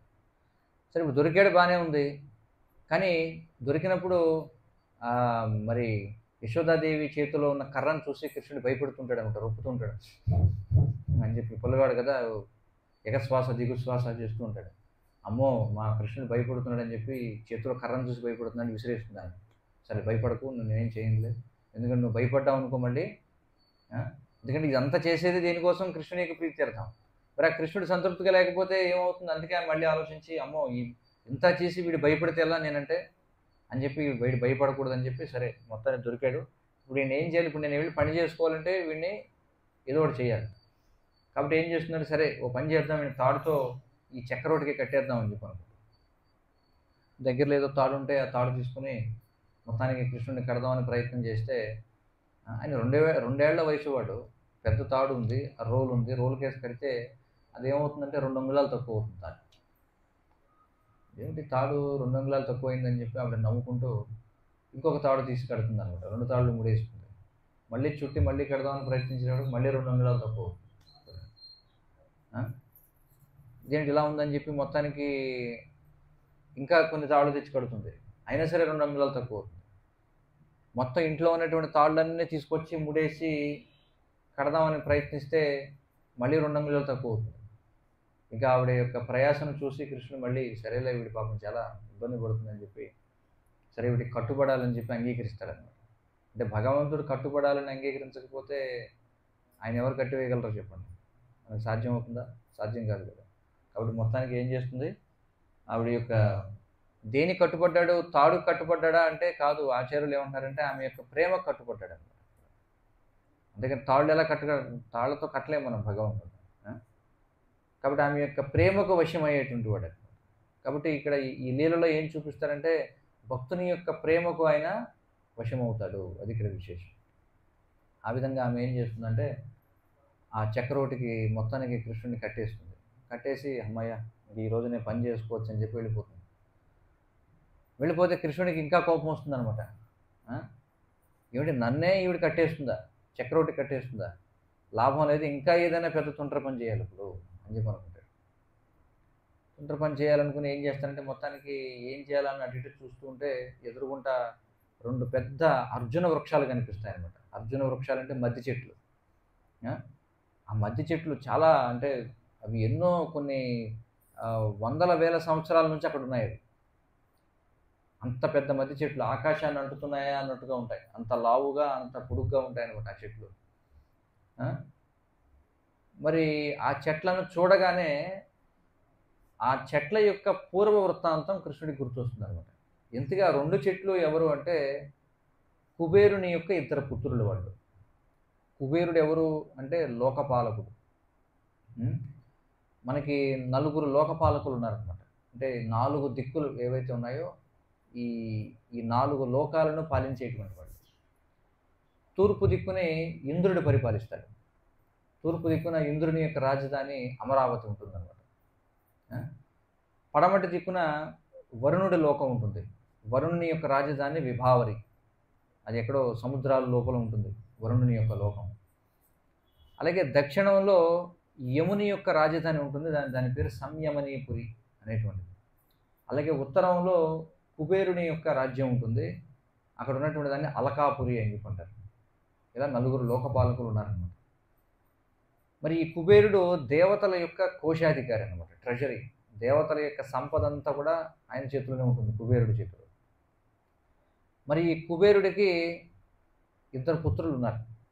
ఆ 2 పుత్రుల పేరు ఏమిటంటే నలకూబరుడు, మణిగ్రీవుడు అనేటువంటి 2 పుత్రులు ఉన్నారు. అయితే వీళ్ళిద్దరూ కూడా తమ తండ్రి దేవతల యొక్క కోశాధికారి అని చెప్పి మనం చూడండి, మానవ సంఘంలోనే మనం చూస్తుంటాం. ఎవరన్నా కొంచెం తండ్రి బాగా సంపాదించాడు అనుకోండి, వాడి పుత్రుడు ఎలా ఉంటాడు సాధారణంగా? పొగరపోతుల్లో తయారవుతారనమాట. అంతే కదా. వాళ్ళు ఇష్టానుసారంగా నడుచుకుంటూ ఉంటారు కదా, ఎవరిని లెక్క చేయరనమాట. జలసాలకు అలవాటు పడుతూ ఉంటారు, మనం చూస్తుంటాం. అంతే కదా. తండ్రులు బాగా సంపాదించిస్తే పిల్లల్ని సోమరిపోతుల్లో తయారవుతారు. మరి ఇక్కడే అలా ఉందంటే మరి దేవతా లోకాల్లో ఎలా ఉంటుందో ఊహించుకోండి. పైగా దేవతలకు కోశాధికారి అంటే కుబేరుడు ఎలా ఉంటాడో అతని పుత్రులు ఎలా ఉంటారు. కాబట్టి వాళ్ళు ధన దుర్మదాంధకారంతో విర్రవీగుతూ ఉంటారనమాట. కాబట్టి వాళ్ళు ఏం చేస్తారంటే తప్పతాగి ఒకనాడు, ఎందుకంటే దేవతా లోకాల్లో అనేక ఉద్యానవనాలు ఉంటాయి, ప్లెజర్ గార్డెన్స్ అని చెప్పుకుంటారు. అంటే ఆ ఉద్యానవనాల్లో అక్కడ చక్కగా వాళ్ళు సేద తీరుతూ ఉంటారు, విహరిస్తూ ఉంటారు వినోదం కోసం. మరి ఒకనాడు ఈ కుబేరుని యొక్క 2 పుత్రులు కూడా తప్పతాగి సురాపానం చేసి మత్తెక్కి తమతో పాటుగా కొంతమంది స్వర్గంలో ఉండేటువంటి సుందరీమణులైనటువంటి స్త్రీలను వేసుకొని ఒక ఒక ఒక నందనవనంలో ఒక సరోవరంలో వాళ్ళు ఏం చేస్తుంటారంటే జలకలాడుతూ ఉంటారు. ఏ విధంగా అయితే మత్తెక్కినటువంటి మగ ఏనుగు ఆడ ఏనుగులతో జలక్రీడలు ఆడుతూ ఉంటుందో అలా వాళ్ళు జలక్రీడలు ఆడుతుంటారు. వాళ్ళు వివస్త్రులై ఉంటారనమాట. తాగినటువంటి మైకంలో వస్త్రాలు కూడా ఉండవు వాళ్ళ శరీరంపై. అలాంటి అవస్థలో వాళ్ళు ఉంటారు. అలాంటి అవస్థలో వాళ్ళు పాటలు పాడుకుంటూ ఒకళ్ళ మీద ఒక నీళ్లు చెమ్ముకుంటూ ఆ విధంగా కేరింతలు కొడుతూ ఆ విధంగా వినోదిస్తూ ఉంటారు. ఆ సమయానికి అటువైపుగా దేవర్షి నారదుడు వెళుతూ ఉంటాడు. దేవర్షి నారదుడు అలా వెళుతూ ఉంటే ఆ నారదుడిని చూసి వెంటనే ఆ స్వర్గ వనితలు ఎవరైతే ఉన్నారో వాళ్ళందరూ కూడా వెంటనే వాళ్ళు బిడియంతో అంటే సిగ్గుతో వెంటనే ఏం చేస్తారంటే తమ శరీరాన్ని కప్పుకుంటారు అనమాట. వెంటనే వస్త్రాలు వేసుకుంటారు, పైన కప్పుకుంటారు. కానీ వీళ్ళిద్దరూ మాత్రం నారదుడు కూడా వచ్చాడనేటువంటి ఇంగిత జ్ఞానం లేకుండా, కనీసం అది కూడా వాళ్ళు తెలుసుకోకుండా, అలాగే నారదుడు వచ్చాడని కూడా అంటే ఈ స్త్రీలకు ఉన్నటువంటి బుద్ధి వాళ్ళకిద్దరికీ లేదనమాట. వాళ్ళు అలాగే పట్టించుకోకుండా ఏదో తాగిన వాళ్ళు ఎలా మాట్లాడుతుంటారు అలా మాట్లాడుతూ ఉంటారు. అది చూసి వెంటనే నారదుడు ఏం చేస్తారంటే సరే వీళ్ళిద్దరికి బుద్ధి చెప్పాలని చెప్పి వెంటనే వాళ్ళిద్దరిని ఉద్దేశించి, మీరు ఈ విధంగా సెన్స్ లేకుండా అంటే ఇంగిత జ్ఞానం లేకుండా ఉన్నారు కాబట్టి, అంటే ఒళ్ళుపై తెలియకుండా మీ ఒంటిపై వస్త్రాలు ఉన్నాయో లేదో తెలియదు మీకు, మీరు ఎక్కడున్నారో తెలియదు, మీ ఎదురుగుంటే ఎవరున్నారో తెలియదు, మీరు ఏ పరిస్థితుల్లో ఉన్నారో తెలియదు, వేటిని కూడా మీరు పట్టించుకునే విచక్షణను కోల్పోయారు కాబట్టి మీరిద్దరు కూడా చెట్లుగా పుట్టండి, కొన్ని వేల సంవత్సరాల పాటు చెట్లుగా పుట్టండి అని చెప్పి శపిస్తారు. ఎందుకంటే చెట్లకి విచక్షణ ఉండదు, అవునా? చెట్లు మీరు చూడండి, అది ఎన్ని వందల సంవత్సరాలైనా సరే అలాగే ఆరు బయట అలాగే నిలబడి ఉంటాయి. ఎండనక వాననక చల్లనక వాటికి ఏమో తెలుస్తుందా? ఏం లేదు. ఎవడన్నా కొమ్మను నరికినా అవేం ప్రతిఘటించవు కదా, మొత్తం చెట్టుని కింద పడేసినా అవేం ప్రతిఘటించవు. అందుకే తరోరేవ సహిష్ణునా అని చెప్పినారు. చెట్టు సహనానికి మారుపేరు అంటారు, కానీ వాస్తవంగా అది తన కర్మను అనుభవిస్తుంది అనమాట. కాబట్టి మీకు విచక్షణ లేకుండా ఇంగిత జ్ఞానం లేకుండా ఉన్నారు కాబట్టి మీరు చెట్లుగా పుట్టండి అని చెప్పి శపిస్తారు అనమాట. ఎప్పుడైతే ఆ శాపం వింటారో వెంటనే వాడిద్దరు కాళ్ళ బేరానికి వస్తారు. అయ్యయ్యో క్షమించండి మాకు బుద్ధి వచ్చింది, వెంటనే మొత్తం దిగిపోతుంది శాపం వినేటప్పుడు. వెంటనే నారదుడు కాళ్ళ మీద పడి, అయ్యా క్షమించండి మమ్మల్ని, మేము ఏదో బుద్ధి లేక ఈ విధంగా ధన దుర్మదాంధకారంతో మత్తులో విర్రవీగుతూ ఉన్నాం అనగానే నారదుడు మరి ఆయన సాధారణంగానే భక్తవత్సలుడు ఆయన. నారదుడు ఎవరిని కూడా నారదుడు ఎవరినైనా శపించాడంటే అది వాళ్ళ లాభం కోసమే అవుతుందన్నమాట. అందుకని నారదుడు వెంటనే జాలిపడి, సరే మీరిద్దరు చెట్లుగా పుట్టండి, కానీ మీకు ఒక అవకాశం ఇస్తున్నారు, మీకు శ్రీకృష్ణ భగవానుని యొక్క దర్శన భాగ్యం లభిస్తుంది. మీకు మీరేం చేస్తారంటే భవిష్యత్తులో శ్రీకృష్ణ భగవానుడు ఆయన భూమిపై అవతరిస్తాడు. అవతరించి నందమహారాజు యొక్క గృహంలో ఆయన బాలకృష్ణునిగా క్రీడిస్తూ ఉంటాడు. కాబట్టి ఆయన యొక్క గృహంలో మీరు చెట్లుగా ఉండండి, ఆయన చేసేటువంటి లీలలో మీరు కూడా భాగస్వాములు అవ్వండి, ఆ విధంగా మీకు శాప విమోచనం కలుగుతుంది అని చెప్పి ఆయన ఏం చేస్తాడు, శాపం ఇస్తాడు. కానీ ఆ శాపం అది గొప్ప వరంగా మారిందనమాట. అందుకే మహాభక్తులైనటువంటి వాళ్ళ యొక్క కోపం కూడా అది గొప్ప వరం అన్నమాట. అవి వాస్తవానికి శాపం కాదు, అది గొప్ప వరం. ఎందుకంటే ఆ విధంగా శ్రీకృష్ణుని యొక్క బాల్య లీలలను తిలకించాలంటే ఎంతో గొప్ప తపస్సులు చేసుకుని ఉండాలి. ఎంతో గొప్ప తపస్సు చేస్తే కానీ వాళ్ళకి బాలకృష్ణుని యొక్క లీలలను దర్శించే అవకాశం లభించదు. కానీ అలాంటిది వాళ్ళు అంత తపస్సు చేయక్కర్లేకుండానే నారదుని యొక్క కోపానికి గురై వాళ్ళు ఏం చేశారు, ఆ భాగ్యం వాళ్ళకి లభించింది అనమాట. కాబట్టి అది శాపం కంటే కూడా గొప్ప వరంగా మారింది వాళ్ళ దృష్టిలో. ఆ విధంగా మీకు ముక్తి లభిస్తుంది అని చెప్పి నారదుడు మాటిస్తాడు. కాబట్టి ఆ చెట్లను చూడగానే కృష్ణుడికి అది గుర్తొస్తుంది, ఓహో నా భక్తుడైనటువంటి నారదుడు వీళ్ళకి ఈ విధంగా అవకాశం ఇచ్చాడు కదా, సరే నేను ఎలాగో ఏదో తొందర పని చేద్దాం అనుకున్నాను, పనిలో పని వీళ్ళకి శాప విమోచనం కలిగిద్దాం అనుకుంటాడు. ఎందుకంటే భగవంతుడు ఏ పని చేసినా సరే ఎన్నో కార్యాలను చక్కదిద్దుకుంటాడు అనమాట. ఒకే పని చేసి అనేకమైనటువంటి కార్యాలు పూర్తి చేస్తాడు. ఆ విధంగా ఆయన ఏం చేస్తారంటే ఆ మధ్య చెట్లను చూడగానే సరే వీటిని పడేద్దాం ఇప్పుడు, ఎందుకంటే ఏదో తొందర పని చేయాలి కదా. ఎందుకంటే ఆయన పేరే కృష్ణ. కృష్ణ అంటే అందరినీ ఆకర్షించాలనుకుంటాడు, అందరూ తనతోనే ఉండాలనుకుంటాడు ఇప్పుడు. అది ఆయన యొక్క స్వభావం. అందుకే సర్వధర్మాన్ పరిత్యజ్య మామేకం శరణం వ్రజ అహం త్వాం సర్వపాపేభ్యో మోక్షయిష్యామి మా శుచః అని చెప్పుకుంటాడు. ఏమిటంటే అహం సర్వధర్మాన్ పరిత్యజ్య అంటే ఇంకా అన్ని పనులు వదిలేయండి, మాం ఏకం నన్ను ఒక్కడనే శరణాగతి పొందండి కృష్ణుడు అంటున్నాడు. అయ్యయ్యో ఎలాగండి మరి, మీకు శరణాగతి పొందితే మరి ఆ పనులన్నీ వదిలేస్తే పాపం వస్తుంది కదా. అహం అంటే నేను, త్వాం మీ యొక్క సర్వపాపేభ్యో సకల పాపముల నుండి మోక్షయిష్యామి మీకు ముక్తి కలిగిస్తాను, మా శుచః మీరేమీ భయపడాల్సిన అవసరం లేదని చెప్పుకుంటున్నాడు. కాబట్టి ఆయన ఎల్లప్పుడూ కూడా తన భక్తులతో ఎప్పుడు ఉండాలనుకుంటాడు. అందుకే కృష్ణుడు ఎప్పుడు ఒంటరిగా ఉండడం. చాలామంది తెలియక ఒంటరిగా కృష్ణుడు ఒక్కడనే పెడతారు, కానీ ఆ విధంగా పెట్టకూడదు అనమాట. ఎందుకంటే కృష్ణుడు ఎప్పుడు ఒంటరిగా ఉండడం అంటే ఆయనకి ఇష్టం ఉండదు. ఆయన ఎప్పుడు గోవులతోటో లేదా గోపికలతోటో తన భక్తులతోటో తన గోపాలులతోటో పరివేష్టితమై ఉండాలనుకుంటాడు అనమాట. అందుకే ఎప్పుడు కూడా కనీసం కృష్ణుడి పక్కన ఎవరు లేకపోయినా గోవునైనా పెడతాం. అందుకే గోపాలకృష్ణుడు అని చెప్పుకుంటాం, లేదా మదన గోపాలుడు అని చెప్పుకుంటాం, వేణుగోపాలుడు అని చెప్పుకుంటాం. ఇట్లా ఎప్పుడు కూడా ఆయన భక్తులతో పాటుగానే ఉంటాడు. కాబట్టి కృష్ణుడు ఏమనుకున్నాడంటే, సరే ఇప్పుడు మళ్ళీ అందరినీ కూడా నా దగ్గరికి తీసుకురావాలి. ఎందుకంటే ఊళ్ళో ఎవరి పనుల్లో వాళ్ళు మునిగిపోయి ఉన్నారు. పైగా వీళ్ళందరూ ఇంద్రయజ్ఞం పేరుతో 2-3 రోజుల్లో జరగబోయే ఇంద్రయజ్ఞం కోసం ఎవరి పనుల్లో వాళ్ళు మునిగిపోయి ఉన్నారు. మళ్ళీ వీళ్ళందరి దృష్టిని నేను ఆకర్షించాలనుకున్నాడు. ఆకర్షించాలనుకుని ఏం చేస్తాడు, ఆ రోటిని లాక్కు వెళతాడు. ఆ చెట్ల మధ్యలో ఎంత ఖాళీ ఉంటుందంటే కేవలం కృష్ణుడు మాత్రమే దూరగలిగే ఖాళీ ఉంటుందన్నమాట. ఆయన ఏ రోడ్డుకైతే కట్టబడ్డాడో ఆ రోలు కూడా అందులో పట్టదు. అలాంటి సందు, ఇరుకు సందు ఉంటుంది. కాబట్టి ముందు ఆయన ఏం చేస్తాడో, ఆ ఇరుకు సందు నుంచి ఆయన వెళ్ళిపోతాడు లోపలికి. వెనకాల రోలు పట్టేస్తుంది. ఇంకొక 2 అడుగులు వేసేటప్పటికి ఆ 2 వృక్షాలు ఏవైతే ఉన్నాయో అవి ఏం చేస్తాయి, పెద్ద శబ్దం చేసుకుంటూ నేల మీద దబ్బమని పడిపోతాయి అన్నమాట. వెంటనే అది పడడంతో అక్కడ భూకంపం వచ్చినంత పని అవుతుంది. భూమి అంతా కూడా కంపించిపోతుంది, ఆ ప్రాంతం అంతా కూడా. అందరూ భయభ్రాంతులు అయిపోతారు. ఏమైపోయింది ఏమైపోయింది. ఈలోపు యశోదామాత మళ్ళీ ఇదేమిటి పెద్ద శబ్దం వచ్చింది, మా అబ్బాయికి ఏమైపోయిందో ఏమిటో అని చెప్పి ఆవిడ పరిగెత్తుకొస్తుంది. మొత్తం ఇరుగు పొరుగున ఇళ్ల వాళ్ళందరూ. ఎందుకంటే అప్పటికే కృష్ణుడు ఇలాంటి లీలలు చేశాడు కొన్ని. పోతన సంహారం జరిగింది, తృణావర్తుని సంహరించాడు, శకటాసురుని వధించాడు. అందరికీ అలవాటు అయిపోయింది అనమాట. ఇలాంటిది ఏదైనా జరిగిందంటే మొత్తానికి వాళ్ళందరూ ఏమనుకుంటున్నారు, వాళ్ళందరికీ కృష్ణుడు భగవంతుడని తెలియదు. యశోదామాతకే కృష్ణుడు భగవంతుడని తెలియదు. మనం అందరం కృష్ణుడు భగవంతుడని తెలుసుకుని ఆయన్ని మనం కీర్తిస్తున్నాం, సేవిస్తున్నాం. కానీ వృందావన వాసుల యొక్క గొప్పతనం ఏమిటంటే వాళ్ళు ఎవరికి అసలు కృష్ణుడు భగవంతుడని తెలియదు. ఎందుకో తెలియదు కృష్ణుడు అంటే ఆకర్షణ. ఎందుకంటే కృష్ణుడు అంటేనే సర్వాకర్షకుడు అని అర్థం. అప్పుడు వాళ్ళు ఎవరికి కృష్ణుడు భగవంతుడని తెలియదు. అందరూ ఏమనుకుంటున్నారంటే ఎన్ని జరిగినా ఈ కృష్ణుడికి ఏం అవ్వటం లేదంటే కృష్ణుడు ఏదో అద్భుత బాలుడు ఇతను అనుకుంటున్నారంటే. ఇతను ఏదో అద్భుత బాలుడు, బహుశా ఏదో దేవత అయి ఉంటాడు పూర్వజన్మలో, అందుకనే ఇతను ఇలాంటి పనులను చేస్తున్నాడు, ఇంకేం అవ్వటం లేదని అనుకున్నారు. యశోదామాత వెంటనే ఇదేమిటి మళ్ళీ ఏదో జరిగిందని పరిగెత్తుకుంటూ వస్తుంది. ఆయన పరిగెత్తుకుంటూ వచ్చి చూసేటప్పటికి అయితే దానికంటే ముందు ఈ ఏవైతే వృక్షాలు నేల కూలిపోతాయో ఆ నేల కూలినటువంటి వృక్షాల్లోంచి 2 దివ్య శరీరధారులు బయటకు వస్తారనమాట. వాళ్ళిద్దరు ఎవరంటే కుబేరునికి 2 పుత్రులు, వాళ్ళకి శాప విమోచన కలిగింది. వాళ్ళు చక్కగా కృష్ణునికి ప్రార్థనలు చేస్తారు. ప్రార్థనలు చేసి కృష్ణునికి అనుమతి తీసుకుంటారు, వాళ్ళకి ముక్తి కలుగుతుంది అన్నట్టు. వెళ్ళిపోతారు వాళ్ళు భగవతామని. ఈరోజు యశోదామాత వచ్చి చూస్తే ఆ పెద్ద 2 వృక్షాల మధ్యలో చిన్న కృష్ణుడు అలా కూర్చుని ఉంటాడు.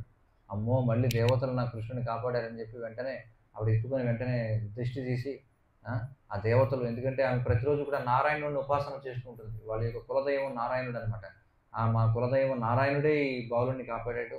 వెంటనే ఏం చేస్తుందంటే తీసుకెళ్ళి పేడతో మొత్తం ఒళ్ళంతా రుద్దేసి మొత్తం, అలాగే గోమూత్రంతో మొత్తం స్నానం చేయించేసి కృష్ణుడికి గోవు తోకపెట్టి దిష్టి తీసి, ఎందుకంటే ఆ రోజుల్లో ఏం చేయాలన్నా గోవే.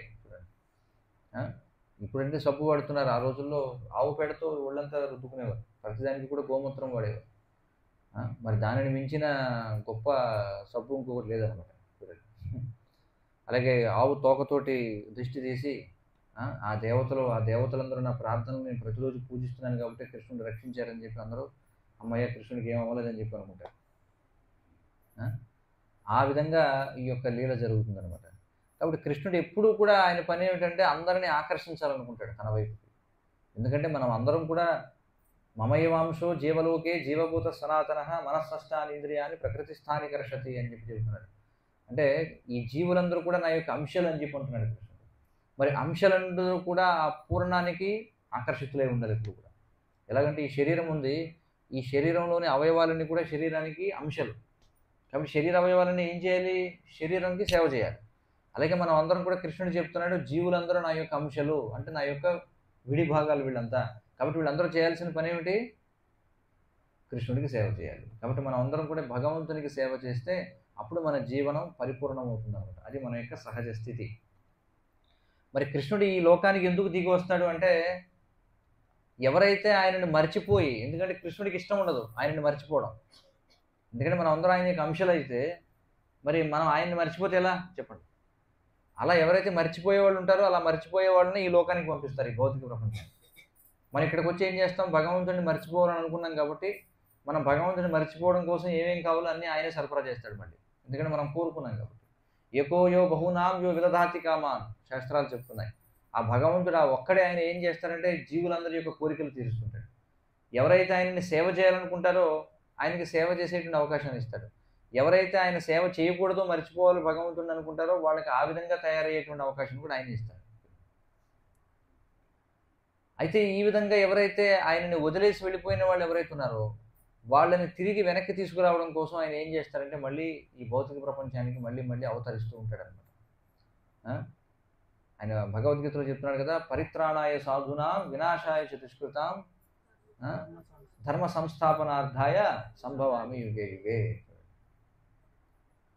సాధువులకు ఆనందాన్ని ఇవ్వడం కోసం, సాధువులను రక్షించడం కోసం, వినాశాయ చ దుష్కృతాం దుష్కృతులైనటువంటి వారిని నాశనం చేయడం కోసం, ధర్మ సంస్థాపనార్థాయ అంటే ధర్మాన్ని స్థాపన చేయడం కోసం, సంభవామి యుగే యుగే నేను ప్రతి యుగంలో కూడా అవతరిస్తాను అని చెప్పి అంటున్నాను. కాబట్టి ఆయన ఎందుకు వస్తాడంటే మళ్ళీ జీవులందరినీ కూడా ఆకర్షించి మళ్ళీ మన స్వధామానికి, సొంత ఇంటికి తీసుకువెళ్ళడం కోసం అనమాట. అందుకే ఆయన అనేకమైనటువంటి అవతారాల్లో వస్తుంటాడు. భగవంతుడికి అంటే పని పాటు లేక రావడంలే, మనందరినీ తీసుకువెళ్ళడం కోసం వస్తున్నాడు. మరి వచ్చినప్పుడు ఏం చేస్తారంటే అందరినీ ఆకర్షించేటువంటి లీలలు ప్రదర్శిస్తాడనమాట. ఆ విధంగా ఈ లీలలని ఎందుకు చేస్తున్నాడంటే మన కోసమే. ఒకవేళ భగవంతుడు లీలలు చేయకపోతే ఏమవుతుంది, మనం లౌకికమైనటువంటి వాటికి ఆకర్షితులు అవుతాం కదా. అందరూ ఏం చేస్తారు, ఎవరి పనుల్లో వాళ్ళని మునిగిపోతారు. కానీ కృష్ణుడు వచ్చిన పని ఏమిటంటే ఎవరి పనుల్లో వాళ్ళు మునిగిపోయిన వాళ్ళందరి దృష్టిని మళ్ళీ ఆయన వైపు మళ్లించడం కోసం ఆయన వస్తాడనమాట. అందుకే శ్రీకృష్ణుడిగా ఆయన వచ్చినప్పుడు మీరు ఆయన చేసిన లీలలు చూస్తే ప్రతి అడుగడుగున మొత్తం అందరినీ ఆకర్షించేటువంటి లీలలు చేస్తుంటాడు. ఆ విధంగా అందరినీ తన వైపు ఆకర్షింప చేసుకొని అందరినీ కూడా ఉద్ధరించి భగవద్ధామానికి తిరిగి తనతో తీసుకువెళ్ళాలనే ఆయన ప్రణాళిక అనమాట. అందుకే ఈ విధంగా కృష్ణలీలలో చూస్తే మనం ఇప్పుడు చూసాం. ఇందాకేమో వెనకుండా పగలగొట్టాడు యశోదాదేవిని ఆకర్షించడం కోసం. తర్వాత మళ్ళీ గోకులవాసులందరినీ మళ్ళీ ఆకర్షించడం కోసం ఈ యమలార్జున వృక్షాలని పడవేశాడు. ఆ తర్వాత మళ్ళీ ఇది అయిపోతుందా, అయిపోయిన తర్వాత మళ్ళీ 2 రోజులకే మళ్ళీ గోవర్ధన పర్వతం ఎత్తుతాడు. అందరూ వాళ్ళు ఇంద్రుడి కోసం యజ్ఞం చేద్దామని ఎవరి ఏర్పాట్లలో వాళ్ళు ఉంటే వాళ్ళతో వాదనకి దిగి ఏం చేస్తారంటే ఇంద్రుడికి మీరు ఏమీ యజ్ఞం చేయాల్సిన అవసరం లేదు, మీరు ఆ యజ్ఞానికి మీరు ఏవైతే ఏర్పాట్లు చేశారో ఇంద్ర యజ్ఞానికి వాటిని అన్నింటినీ వాడుకొని మీరు గోవర్ధనగిరిని పూజించండి అని చెప్పి అంటాడు. ఎందుకంటే మనకి గోవర్ధనగిరి పర్వతమే మన గోవులకు గడ్డినిస్తుంది, వాటికి మంచి చక్కటి నీళ్లను ఇస్తుంది, మన సేద తీరడానికి ఆశ్రయాన్ని ఇస్తుంది, పండ్లను ఇస్తుంది, పువ్వులను ఇస్తుంది, అలాగే మన యజ్ఞాలు చేసుకోవడానికి సమిధలు ఇస్తుంది, అలాగే మరి అనేక రకాల మాణిక్యాలు, పగడాలు వీటన్నింటినీ కూడా ఇస్తుంది గోవర్ధన పర్వతం. అలాగే విలువైనటువంటి మట్టిని ఇస్తుంది, కూరగాయలు ఇస్తుంది, ధాన్యం ఇస్తుంది, మనకి ఏవేవి కావాలో అన్నిటిని కూడా మన సేద తీరడానికి చక్కటి బండలు, అలాగే మన లోపల తలదాచుకోవడానికి గుహలను ఇస్తుంది, అన్నీ కూడా ఇస్తుంది. కాబట్టి ఎవరో కనిపించినటువంటి ఇంద్రుడికి ఎందుకు మీరు యజ్ఞం చేస్తారో కనిపించే గోవర్ధన పర్వతానికి చేయండి అని చెప్పి కృష్ణుడు వాళ్ళందరి యొక్క మనసు మార్చి ఏం చేస్తాడో కావాలనే ఇంద్రుడికి కోపం తెప్పిస్తాడు అనమాట. కోపం తెప్పించి ఏం చేస్తాడు, గోవర్ధన పూజ చేయిస్తాడు. మరి అన్నకూటోత్సవం చేస్తారు. అన్నకూటోత్సవం చేసినప్పుడు మళ్ళీ తానే గోవర్ధన పర్వతం అనే విషయాన్ని అందరికీ తెలియజేయడం కోసం వాళ్ళందరూ చూస్తుండగా గోవర్ధన పర్వతం అలాగే ఉంటుంది, ఆయన వచ్చి ఆ అన్నకూటాన్ని మొత్తం కూడా ఆరగిస్తాడనమాట. ఇదంతా కూడా చాలా అద్భుతమైనటువంటి లీల. మరి ఎప్పుడైతే మళ్ళీ ఇంద్రుడికి కోపం వస్తుందో ఆయన ఏం చేస్తాడు, జడివాను కురిపిస్తాడు. జడివాను కురిపించినప్పుడు మళ్ళీ ఆయన ఏం చేస్తాడు, వారం రోజుల పాటు ఎడమ చేతి చిటికిన వేలిపైన ఈ గోవర్ధన పర్వతాన్ని ఉద్ధరిస్తాడనమాట. మళ్ళీ అందరినీ ఆకర్షిస్తాడు. మొత్తం అక్కడ ఉన్నటువంటి సకల జీవరాశులు కూడా వచ్చి గోవర్ధన పర్వతం కింద ఆశ్రయాన్ని పొందుతాయి. కాబట్టి ఈ దామోదర లీల, ఈ కార్తీక మాసం అనేది చాలా విశేషమైనటువంటిది, చాలా పవిత్రమైనటువంటి మాసం. ఎందుకంటే ఇది ముఖ్యంగా శ్రీకృష్ణ భగవానుని సంతృప్తిపరచడం కోసం ఉన్నటువంటి మాసం. అందుకే ఎవరైతే ఈ కార్తీక మాసంలో ఆ భగవంతునికి ప్రీత్యర్థం ఏదైనా కార్యం చేస్తారో అది అనేక రెట్లు అది గుణించబడుతుంది అనమాట. చూడండి, సాధారణంగా సంవత్సరం అంతా మనం చేసేటువంటి నామజపం ఒక ఎత్తు అయితే కార్తీక మాసంలో చేసేది ఇంకా విశేషం. ఏవైనా సరే భగవత్ సంబంధంగా చేసే పనులు ఏవైనా సరే కార్తీక మాసంలో ఏ పనులు చేసినా అవి గుణించబడతాయి, పాపం చేసినా కూడా. చూడండి, ఇతర మాసాల్లో, ఇతర 11 మాసాల్లో మద్యం, మాంసం, జూదం, వ్యభిచారం చేసే వాళ్ళకి వచ్చే ఫలితం వేరు. ఈ కార్తీక మాసంలో చేస్తే వాడు ఇంకా 100 రెట్లు పాపం చేసిన వాడు అవుతాడు. అందుకే కార్తీక మాసంలో పొరపాటును కూడా పాపకార్యాలు చేయకూడదు అనమాట. అందుకే చాలామంది ఏం చేస్తారంటే తెలుసో తెలియకో మొత్తానికి అనేక రకాల దురలవాట్లు ఉన్న వాళ్ళంతా బలవంతంగా ఏదో ఒక మాల వేసేసుకుంటారు కార్తీక మాసంలో కదా. అయ్యప్ప మాల, భవానీ మాల, లేకపోతే రకరకాల మాలలు వచ్చేసాయి. ఎందుకంటే కనీసం ఈ కార్తీక మాసం ఒక నెలనా నియంత్రణలో ఉండాలని చెప్పి. బహుశా వాళ్ళు కూడా తెలిసి ఉంటుంది. ఎందుకంటే కార్తీక మాసంలో ఏ నెలలో పాపం చేసినా పర్వాలేదు, కానీ కార్తీక మాసంలో పాపకార్యం చేయకూడదు. అందుకే బలవంతంగా ఏదో ఒక మాల వేసేసుకుంటారు. కాకపోతే ఏంటంటే ఈ కార్తీక మాసం చాలా విశేషమైనది. అందుకే ఈ కార్తీక మాసంలో మనం హరే కృష్ణ కృష్ణ కృష్ణ హరే హరే, హరే రామ రామ రామ హరే హరే భగవన్నామ సంకీర్తనం చేయడం, అలాగే భగవంతుని యొక్క కథ వినడం, భగవంతునికి మరి దీపాన్ని సమర్పించడం, ఇవన్నీ కూడా మనం చేస్తాం కార్తీక మాసంలో. ఎందుకోసం అంటే అవన్నీ కూడా ఎంతో గొప్ప ఫలితాన్ని ఇస్తాయి. కేవలం కార్తీక మాసంలో భగవంతుడికి ఒక పత్రం, పుష్పం, ఫలం, తోయం లేదా ఒక దీపాన్ని మనం అర్పించడం వల్ల, మరి ఎందుకని మనం కార్తీక మాసంలో దీపాన్ని సమర్పిస్తాం? ఎందుకని కార్తీక మాసంలో ఎందుకని దీపాన్ని సమర్పిస్తాం మనం? ఎందుకంటే సాధారణంగా మనకి చూసినట్లయితే సంవత్సరం మొత్తం మీద ఎక్కువ అంధకారం మనకి కార్తీక మాస సమయంలోనే ఉంటుందన్నమాట. ఈ యొక్క వాతావరణంలో అంధకారం ఎక్కువగా ఉంటుంది. పైగా మనకి ఈ వర్షాకాలం అంతా కూడా ఆకాశం అంతా కూడా మేఘావృతమై ఉంటుంది కదా. పగలు కూడా సూర్యుడు సరిగా కనిపించడు, ఇంకా రాత్రి సమయంలో చంద్రుడున్నా కనిపించడు. కాబట్టి ఎక్కువ అంధకారం ఎక్కువ ఉంటుందన్నమాట వర్షాకాలం. ఇక ఎప్పుడైతే ఈ వర్ష ఋతువు వెళ్ళిపోతుందో శరద్ ఋతువు మొదలవుతుందో, శరద్ ఋతువులో కూడా మొదటి నెల అయిపోయి చివరి నెల వచ్చేటప్పటికి మళ్ళీ మనకి జలాశయాలన్నీ కూడా నీరు మళ్ళీ స్పష్టంగా మారుతుంటుంది, రంగు మారుతుంటుంది. మళ్ళీ మెల్లమెల్లగా ఆకాశంలో చంద్రుడు బాగా ప్రకాశిస్తూ ఉంటాడు. కాబట్టి మళ్ళీ మనకి వెలుగు వస్తుందన్నమాట. అందుకే మనం దీపావళి కూడా చేసుకుంటాం.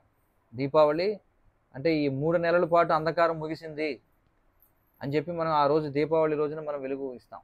మరి ఎందుకని ఇక్కడ కృష్ణుడికి మనం దీపాన్ని ఇస్తామంటే, మరి ఆయనే మనకి బయట నుంచి లోపల నుంచి కూడా వెలుగునిస్తున్నాడు. కాబట్టి బయట నుంచి ఆయన సూర్యచంద్రుల రూపంలో మనకి వెలుగునిస్తున్నాడు. మరి ఆ సూర్యుని వలనే మనకి విద్యుత్ అనేది తయారవుతుంది. మనకి సూర్యుని వలనే మనకి వర్షం పడుతుంది కదా. మరి ఆ వర్షం నీళ్లు నదులలో, సముద్రాల్లో బిగించినటువంటి యంత్రాలు తిరగడం వల్ల మనకి ఏమవుతుంది? ఈ విద్యుత్ తయారవుతుంది.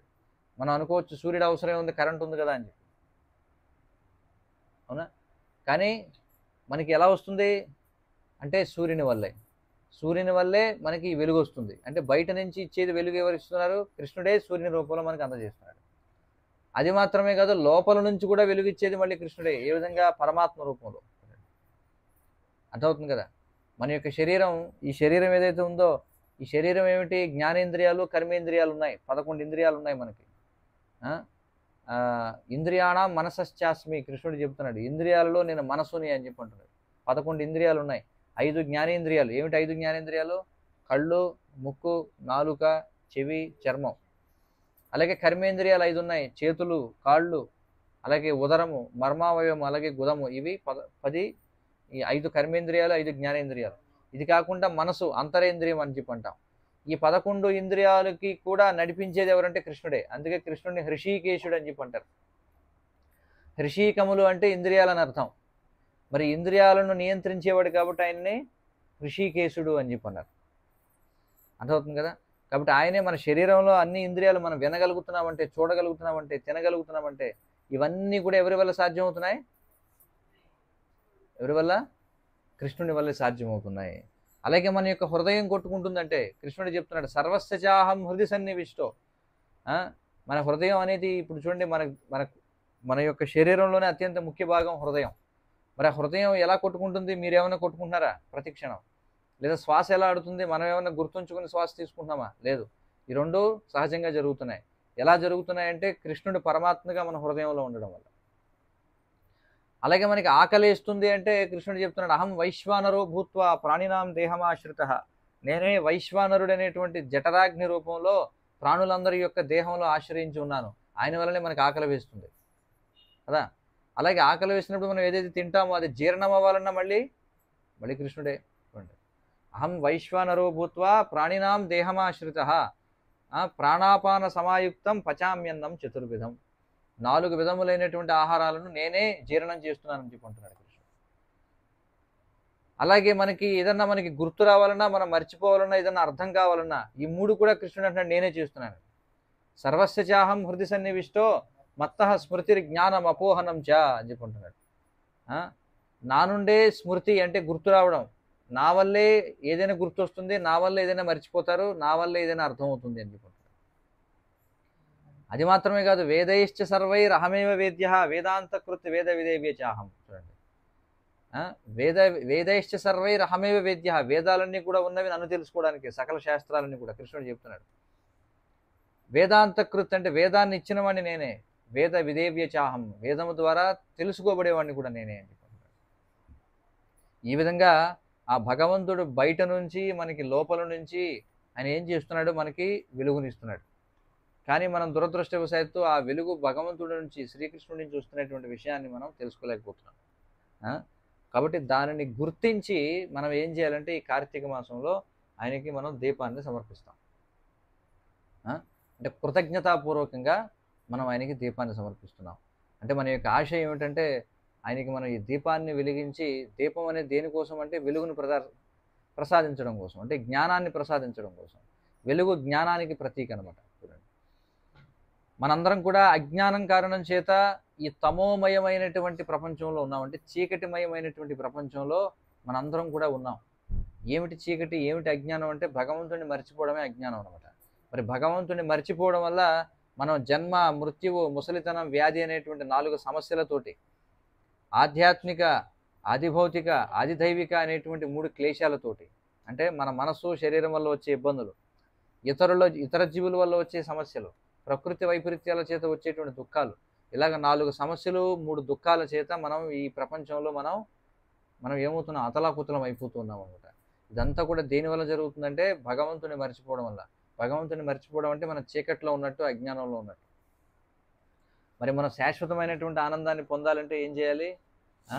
మరి అందుకే భగవంతుడు మనకి చూడండి ఈ గీతా సందేశాన్ని మనకి ఇచ్చాడు.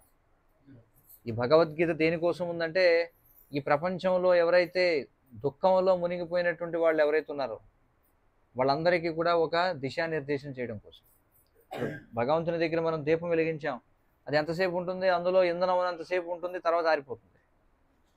కానీ ఆరిపోయినటువంటి దీపం ఏమిటంటే ఇదిగో జ్ఞాన దీపం అన్నమాట.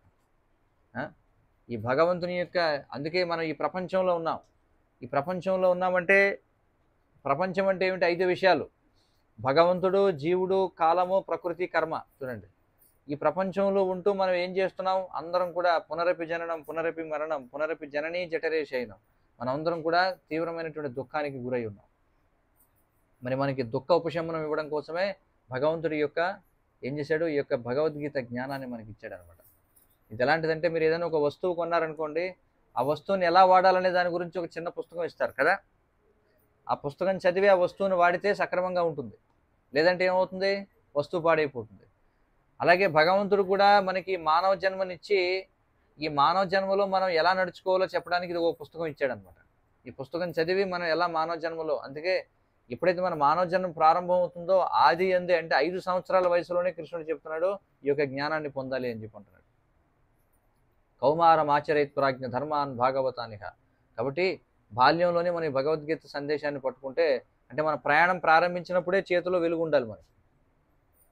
అంతేగాని జీవిత చర్మాంకంలో చదివేది కాదు భగవద్గీత అంటే, జీవిత ఆరంభంలో చదవాలన్నమాట. కానీ దురదృష్టవశాత్తు ఈ రోజుల్లో చిన్న వయసులోనే అందరికీ కూడా చేతిలో స్మార్ట్ ఫోన్లు, సెల్ ఫోన్లు పెడుతున్నారు తప్ప ఎవరు కూడా భగవద్గీత చేతిలో పెట్టడం లేదు. ఒక ఇంట్లో 10 మంది ఉన్నారంటే 10 మంది దగ్గర 10 సెల్ ఫోన్లు ఉంటున్నాయి, కానీ ఇంటికి ఒక భగవద్గీత ఉండడం లేదు. చూడండి, ఇంకా అలాంటి గృహాల్లో ఏం సుఖం ఉంటుంది, ఏం ఆనందం ఉంటుంది, అక్కడ ఏం వెలుగు ఉంటుంది? వెలుగు అంటే ఈ వెలుగు కాదనమాట. అసలైనటువంటి వెలుగు లోపల ఉండాలి. ఏముంటుంది అంటే భగవత్ చైతన్యం ఉండాలి, ఆధ్యాత్మిక జ్ఞానం అనేటువంటిది ఉండాలి. అది లోపించడం వల్లే ఇప్పుడు ఎవరు కూడా జీవితంలో ఎవరు కూడా మనశ్శాంతిగా సుఖంగా లేరనమాట. మరి నిజమైనటువంటి మనశ్శాంతి, సుఖం కావాలంటే మనం భగవంతుడితో మనకున్నటువంటి సంబంధాన్ని మనం తెలుసుకోవాలి. మరి భగవంతుడికి సేవ చేయాలి. మరి భగవంతుడికి సేవ చేయడం చాలా సులభం. అన్నిటికంటే సులభం ఏమిటంటే ఆయన యొక్క నామాన్ని కీర్తించడం. హరే కృష్ణ హరే కృష్ణ కృష్ణ కృష్ణ హరే హరే, హరే రామ రామ రామ హరే హరే అనేటువంటి నామాన్ని జపించడం. ఇది చాలా సులభం. ఇదిగోండి ఇక్కడ చూడండి జపమాలలు ఉన్నాయి, ఎవరైనా చేయొచ్చు అనమాట. ఎవరికీ మనశ్శాంతి లేదు, ఇందులో ఎలాంటి సందేహం లేదు. మళ్ళీ ఎవరిని ప్రత్యేకించి చెప్పక్కర్లేదు, అందరికీ ఎవరికీ మనశ్శాంతి లేదు. అందుకే మనసుని ఈ ఆందోళన నుంచి బయటపడేసేదాన్నే మంత్రము అంటారు. మనః ఇది త్రాయతే ఇది మంత్ర. మనసుని భౌతికమైన ఆందోళన నుంచి బయటపడేసేదాన్నే మంత్రము అని అంటారు. మరి ఈ హరే కృష్ణ మహామంత్రం ఏదైతే ఉందో ఇది తారక బ్రహ్మము అని చెప్పి అంటారు. దీన్ని తారక బ్రహ్మము అంటే ఏమిటంటే ఇది ఈ సంసార సాగరం నుంచి మనం దాటించగలిగినటువంటి నామం. ఇది మహామంత్రం అని చెప్పి అంటాం. ఇది ఎవరైనా చేయొచ్చు అనమాట. పిల్లలు, పెద్దవాళ్ళు, ముసలివాళ్ళు, స్త్రీలు, ఎలాంటి దేశకాలమాన పరిస్థితుల్లో అయినా సరే, ఎప్పుడైనా సరే ఈ యొక్క మహామంత్రాన్ని చెప్పించవచ్చు. కాబట్టి దీనివల్ల మనకి మనశ్శాంతి అనేది వస్తుంది. మరి దానితో పాటుగా సంపూర్ణమైన ఫలితాన్ని పొందాలంటే 4 రకాల పాపకార్యాలకి దూరంగా ఉండాలి మనం. ఏమిటవి అంటే మద్యం, మాంసం, జోదం, వ్యభిచారం. ఈ 4 కూడా మనకి మనశ్శాంతి లేకుండా చేసేటువంటి పనులు అన్నమాట. కాబట్టి ఈ 4 పాపకృత్యాలకి దూరంగా ఉంటూ ఈ హరే కృష్ణ మహామంత్రాన్ని జపించడం, ఇదే ఈ కలియుగ యుగ ధర్మం. హరేర్నామ హరేర్నామ హరేర్నామైవ కేవలం కలవు నాస్తియేవ నాస్తియేవ నాస్తియేవ గతిరన్యథ అని చెప్పన్నారు. కలియుగంలో హరినామము హరినామము హరినామము తప్ప వేరే మార్గం లేదు లేదు లేదు. అంటే ధ్యానం ద్వారా కలియుగంలో ఏం చేయలేం, యజ్ఞాలు చేయలేం, విగ్రహారాధన కూడా సరిగా చేయలేం. చేయగలిగిందల్లా ప్రతి ఒక్కరు చేయగలిగింది, అందరూ పాల్గొనదగింది ఏమిటంటే నామ సంకీర్తన అనమాట. అందుచేత మరి మనం ఎందుకు అక్కడ దీపం వెలిగిస్తున్నామంటే మనకి జ్ఞాన దీపం వెలిగించమని భగవంతుని అడుగుతున్నాం అనమాట. అందుకోసం మనం దీపం వెలిగించాలి. ఎందుకంటే జ్ఞానం అనేది ఉంటే మనం ఈ సంసారం నుంచి బయటపడవచ్చు. అందుకే కృష్ణుడు అంటున్నాడు, తేషామేవానుకంపార్థం అహం అజ్ఞానజం తమః నాశయామి ఆత్మదీపస్తో జ్ఞానదీపేన భాస్వత అని చెప్పుకుంటున్నాడు. ఆయనకి ఎవరైతే సేవ చేస్తారో వారి పట్ల ప్రత్యేక అనుగ్రహంతో ఆయన ఏం చేస్తారట, వారి యొక్క హృదయాల్లో పరమాత్మగా ఉండి వారి హృదయాల్లో ఉన్నటువంటి అజ్ఞానాన్ని తొలగించి జ్ఞానదీపాన్ని వెలిగిస్తాను అని చెప్పుకుంటున్నాడు. కాబట్టి మనం తాత్కాలికమైనటువంటి ఒక చిన్న దీపాన్ని వెలిగిస్తే భగవంతుడు మనకి శాశ్వత దీపాన్ని వెలిగిస్తాడు. అందుకోసం మనం కార్తీక మాసంలో స్వామికి ఏం చేయాలి, దీపాన్ని సమర్పించాలి. మరి మన జీవితాన్ని ఈ విధంగా ఇన్ని ఆందోళనలు ఉన్నప్పటికీ కూడా మనకి జన్మ, మృత్యువు, ముసలితనం, వ్యాధి ఇవన్నీ కూడా ఉన్నాయి ఈ ప్రపంచంలో. మరి పూర్వం కూడా ఉన్నాయి, ఇప్పుడు ఏం కొత్త ఏం కాదు. ఇదేమన్నా కొత్త చెప్పండి? పూర్వం ఎవరికి లేవా, ఇప్పుడే కొత్తగా వచ్చాయా? ఉన్నాయి కదా. పుట్టడం, మరణించడం, ముసలితనం, వ్యాధి పూర్వం నుంచే ఉన్నాయి. అలాగే మనసు వల్ల, శరీరం వల్ల ఇబ్బందులు ఉన్నాయి, ఇతరుల వల్ల ఇబ్బందులు ఉన్నాయి, అలాగే ప్రకృతి వైపరీత్యాల వల్ల ఇబ్బందులు ఉన్నాయి. కానీ వాళ్ళందరూ కూడా ఎలా వాటిని సహించేవారు, ఎలా వాటిని దాటగలిగేవారు అంటే, ఇదిగో ఇప్పటివరకు మనం దామోదరుడి లీల చెప్పుకున్నాం కదా, అలాగే భగవంతుడికి లీలలను చర్చించేవారు అనమాట. ప్రతిరోజు ప్రతి ఇంట్లో, అప్పట్లో ప్రతి ఇంట్లో కూడా ఈ 1000 తలల రాక్షసుడు లేడు, అంటే ఈ టీవీలు లేవు. కాబట్టి ఏం చేసేవారు, ప్రతి ఒక్కరు సాయంత్రం అయిందంటే అందరూ కూడా ఇదిగో భాగవతం లేకపోతే రామాయణం చూడండి ఇలాంటివి చర్చించేవారు అనమాట. చాణక్య పండితుడు కూడా చెప్తాడు, ఏమంటాడంటే ప్రతిరోజు ఉదయాన్నే జోదం గురించి చర్చించుకోవాలి, మధ్యాహ్నం స్త్రీ గురించి చర్చించుకోవాలి, సాయంత్రం దొంగ గురించి చర్చించాలి అంటాడు. ఇదేమిటిది? ఉదయం జోదం గురించి మాట్లాడుకోవాలట, అంటే ఉదయం పేకాట ఆడమంటున్నాడా ఏమిటి? మధ్యాహ్నం స్త్రీ గురించి మాట్లాడాలట, సాయంత్రం దొంగ గురించి మాట్లాడాలట. అంటే అర్థం ఏమిటంటే రోజంతా కూడా భగవత్ స్మరణలో ఉండాలి. ఉదయం జోదం గురించి మాట్లాడడం అంటే మహాభారతం చర్చించాలి అని. మహాభారతం కేంద్ర బిందువు ఎవరు? కృష్ణుడు. మధ్యాహ్నం స్త్రీ గురించి చర్చించాలి అంటే సీతాదేవి గురించి, అంటే రామాయణం చర్చించాలి. సాయంత్రం దొంగ గురించి చర్చించాలి అంటే దొంగ ఎవరు? కృష్ణుడు. భాగవతం చర్చించాలి. ఆ విధంగా ఎవరైతే రోజు ఉదయాన్నే జోదం గురించి, మధ్యాహ్నం స్త్రీ గురించి, సాయంత్రం దొంగ గురించి చర్చిస్తారో వాళ్ళకి జన్మ, మృత్యు, జరా వ్యాధులు, ఆధ్యాత్మిక, అధిభౌతిక, అధిదైవిక క్లేశాలు ఉండవు అని చెప్పన్నారు. ఆ విధంగా వాళ్ళు తీవ్రమైనటువంటి వేడి, చలి, వర్షాలు వీటన్నింటినీ కూడా మర్చిపోయేవారు అనమాట. కానీ ఇప్పుడు మనం ఏం చేస్తున్నాం, భగవంతుడిని మర్చిపోయి ఇప్పుడు అందరూ ఏం చేస్తున్నారు, ఈ ఏసీ ఉంటే వేడి ఉండదు, లేకపోతే మంచి ఇల్లు ఉంటే మనకి సమస్యలు ఉండవు అని అనుకుంటున్నారు. కానీ ఇంకా సమస్యలు పెరుగుతూనే ఉన్నాయి, సౌకర్యాలు పెరుగుతున్నాయి, అయినా మనశ్శాంతి లేదు ఎవరికి. కాబట్టి మనం చేయాల్సింది సౌకర్యాలు పెంచుకోవడం కాదు, మనం ఏం చేయాలంటే భగవత్ సంబంధమైనటువంటి పనుల్లో కాలక్షేపం చేయాలి.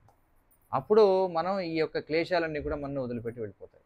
అందుకనే పూర్వం అందరూ కూడా సుఖంగా ఉండేవారు. ధనం లేకపోయినా ఏం లేకపోయినా వాళ్ళు భగవంతు లీలలు చర్చించేవాళ్ళు.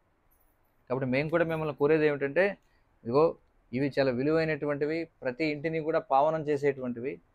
వీటి ద్వారా మనం ఆనందాన్ని పొందాలి భగవంతు లీలలను చర్చించడం వల్ల. ఇదిగో ఇందాక దాకా మనం దామోదర లీల చర్చించాం. ఎవరికైనా బాధ కలిగిందా లేదా ఆనందంగా ఉందా చెప్పండి? ఆనందంగా ఉంది. మరి ఈ ఆనందం ఇప్పుడు సంవత్సరానికి ఒకరోజే ఇలాంటి కార్యక్రమం ఏర్పాటు చేసి మాత్రమే చేయక్కర్లా, ప్రతిరోజు పొందొచ్చు మీరు కూడా. ఏ విధంగా అంటే ఆ గ్రంథాలు రోజు చక్కగా చదవండి, ఇంటిల్లి పాది కూర్చోండి, ఒక లీల చదవండి రోజు కూడా. అలాగే మనం చేసే ప్రతి పని కూడా భగవంతుని కోసం చేయండి. రోజు పత్రం పుష్పం ఫలం తోయం, భగవంతుని ఏదో ఒకటి సమర్పణ చేయండి. నామ సంకీర్తనం చేయండి. హరే కృష్ణ కృష్ణ కృష్ణ హరే హరే, హరే రామ రామ రామ హరే హరే అనే మంత్రాన్ని ఎవరైనా జపించవచ్చు సులభంగా. దీనికి ఏం చదువు అవసరం లేదు, ధనం అవసరం లేదు, తెలివితేటలు అవసరం లేదు. ఆ విధంగా ఆనందంగా మనం జీవించాలి. సో కాబట్టి ఆ విధంగా ఎలా ఆనందంగా అందరూ జీవించవచ్చో భగవత్ సంబంధంగా అది తెలియజేయడం కోసమే భగవంతుడు వచ్చి ఈ విధమైన దివ్యమైన లీలలన్నీ చేస్తుంటాడు. అర్థమవుతుంది కదా? హరే కృష్ణ. కాబట్టి ఇప్పుడు మనం ఏం చేద్దామంటే, ఈ దామోదర మాసంలో దామోదరాష్టకము అనేటువంటి ఒక అష్టకం సత్యవ్రతముని ఆయన పాడడం జరిగిందనమాట. ఈ కార్తీక మాసంలో ఈ సత్యవ్రతముని రచించినటువంటి దామోదరాష్టకాన్ని చదివి అందరం కూడా దీపం ఇస్తాం. మరి దీపాలు అందరూ ఉన్నాక ఏర్పాటు చేయడం. సో మీ అందరి దగ్గర ఫోన్లు ఉండుంటాయి కాబట్టి అందులో దామోదరాష్టకము అని కొట్టారనుకోండి వస్తుంది. అందరికీ తెలుసుంటే పర్వాలేదు, తెలియని వాళ్ళు ఒకసారి ఫోన్లో నేను ఇప్పుడు పాడతాం దామోదరాష్టకాన్ని, అందరూ కూడా అనుసరించండి. దామోదరాష్టకం స్మార్ట్ ఫోన్లు ఉన్నవాళ్ళు పక్క వాళ్ళకి చూపించండి దామోదరాష్టకం. ఆ దామోదరాష్టకం పాడిన తర్వాత అందరూ కూడా మరి దీపం స్వామికి సమర్పించాలి. ఎలా సమర్పించాలి అంటే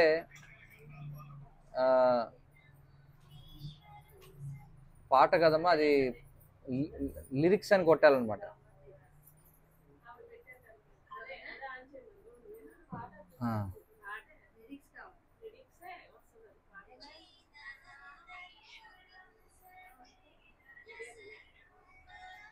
అదేనమ్మా, అయితే లిరిక్స్ మేము పాడతాం, దాన్ని మీరు కూడా పాడొచ్చు మాతో పాటుగా.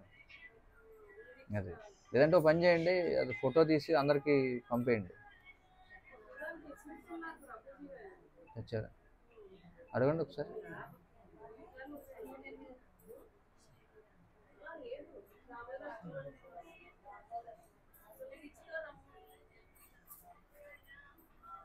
ఒక పని చేయండి, ఆ పుస్తకంలో ఉంది కదా, ఫోటో తీసేసుకోమని చెప్పండి.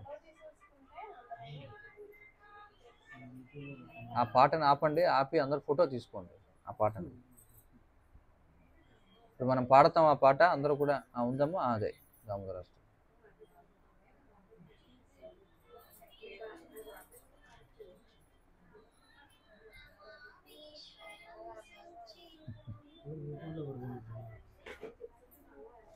ఫోటో తీసుకోండి అందరూ కూడా, పాటలు పెట్టొద్దు. ఇప్పుడు అందరం పాడుదురు కానీ అందరూ స్వయంగా ఆ పుస్తకంలో ఉన్నదాన్ని ఫోటో తీసుకోండి అందరూ. దామోదరాష్టకం పాడేసి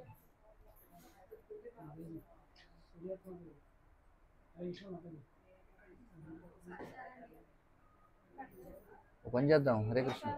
ఇప్పుడు దామోదరాష్టకం పాడతారు మన వాళ్ళు, ఈలోపు ఆరతి ఇచ్చేస్తాను నేను. అయిపోయిన తర్వాత అందరూ వరుసగా ఇచ్చేస్తాను. పాడు రా.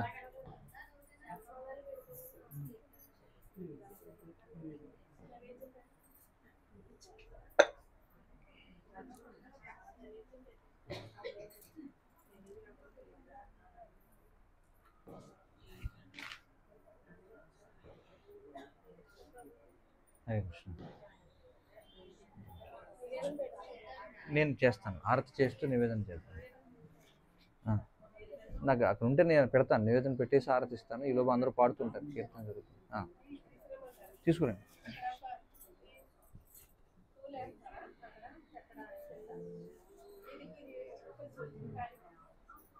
నివేదన పెడతారంట.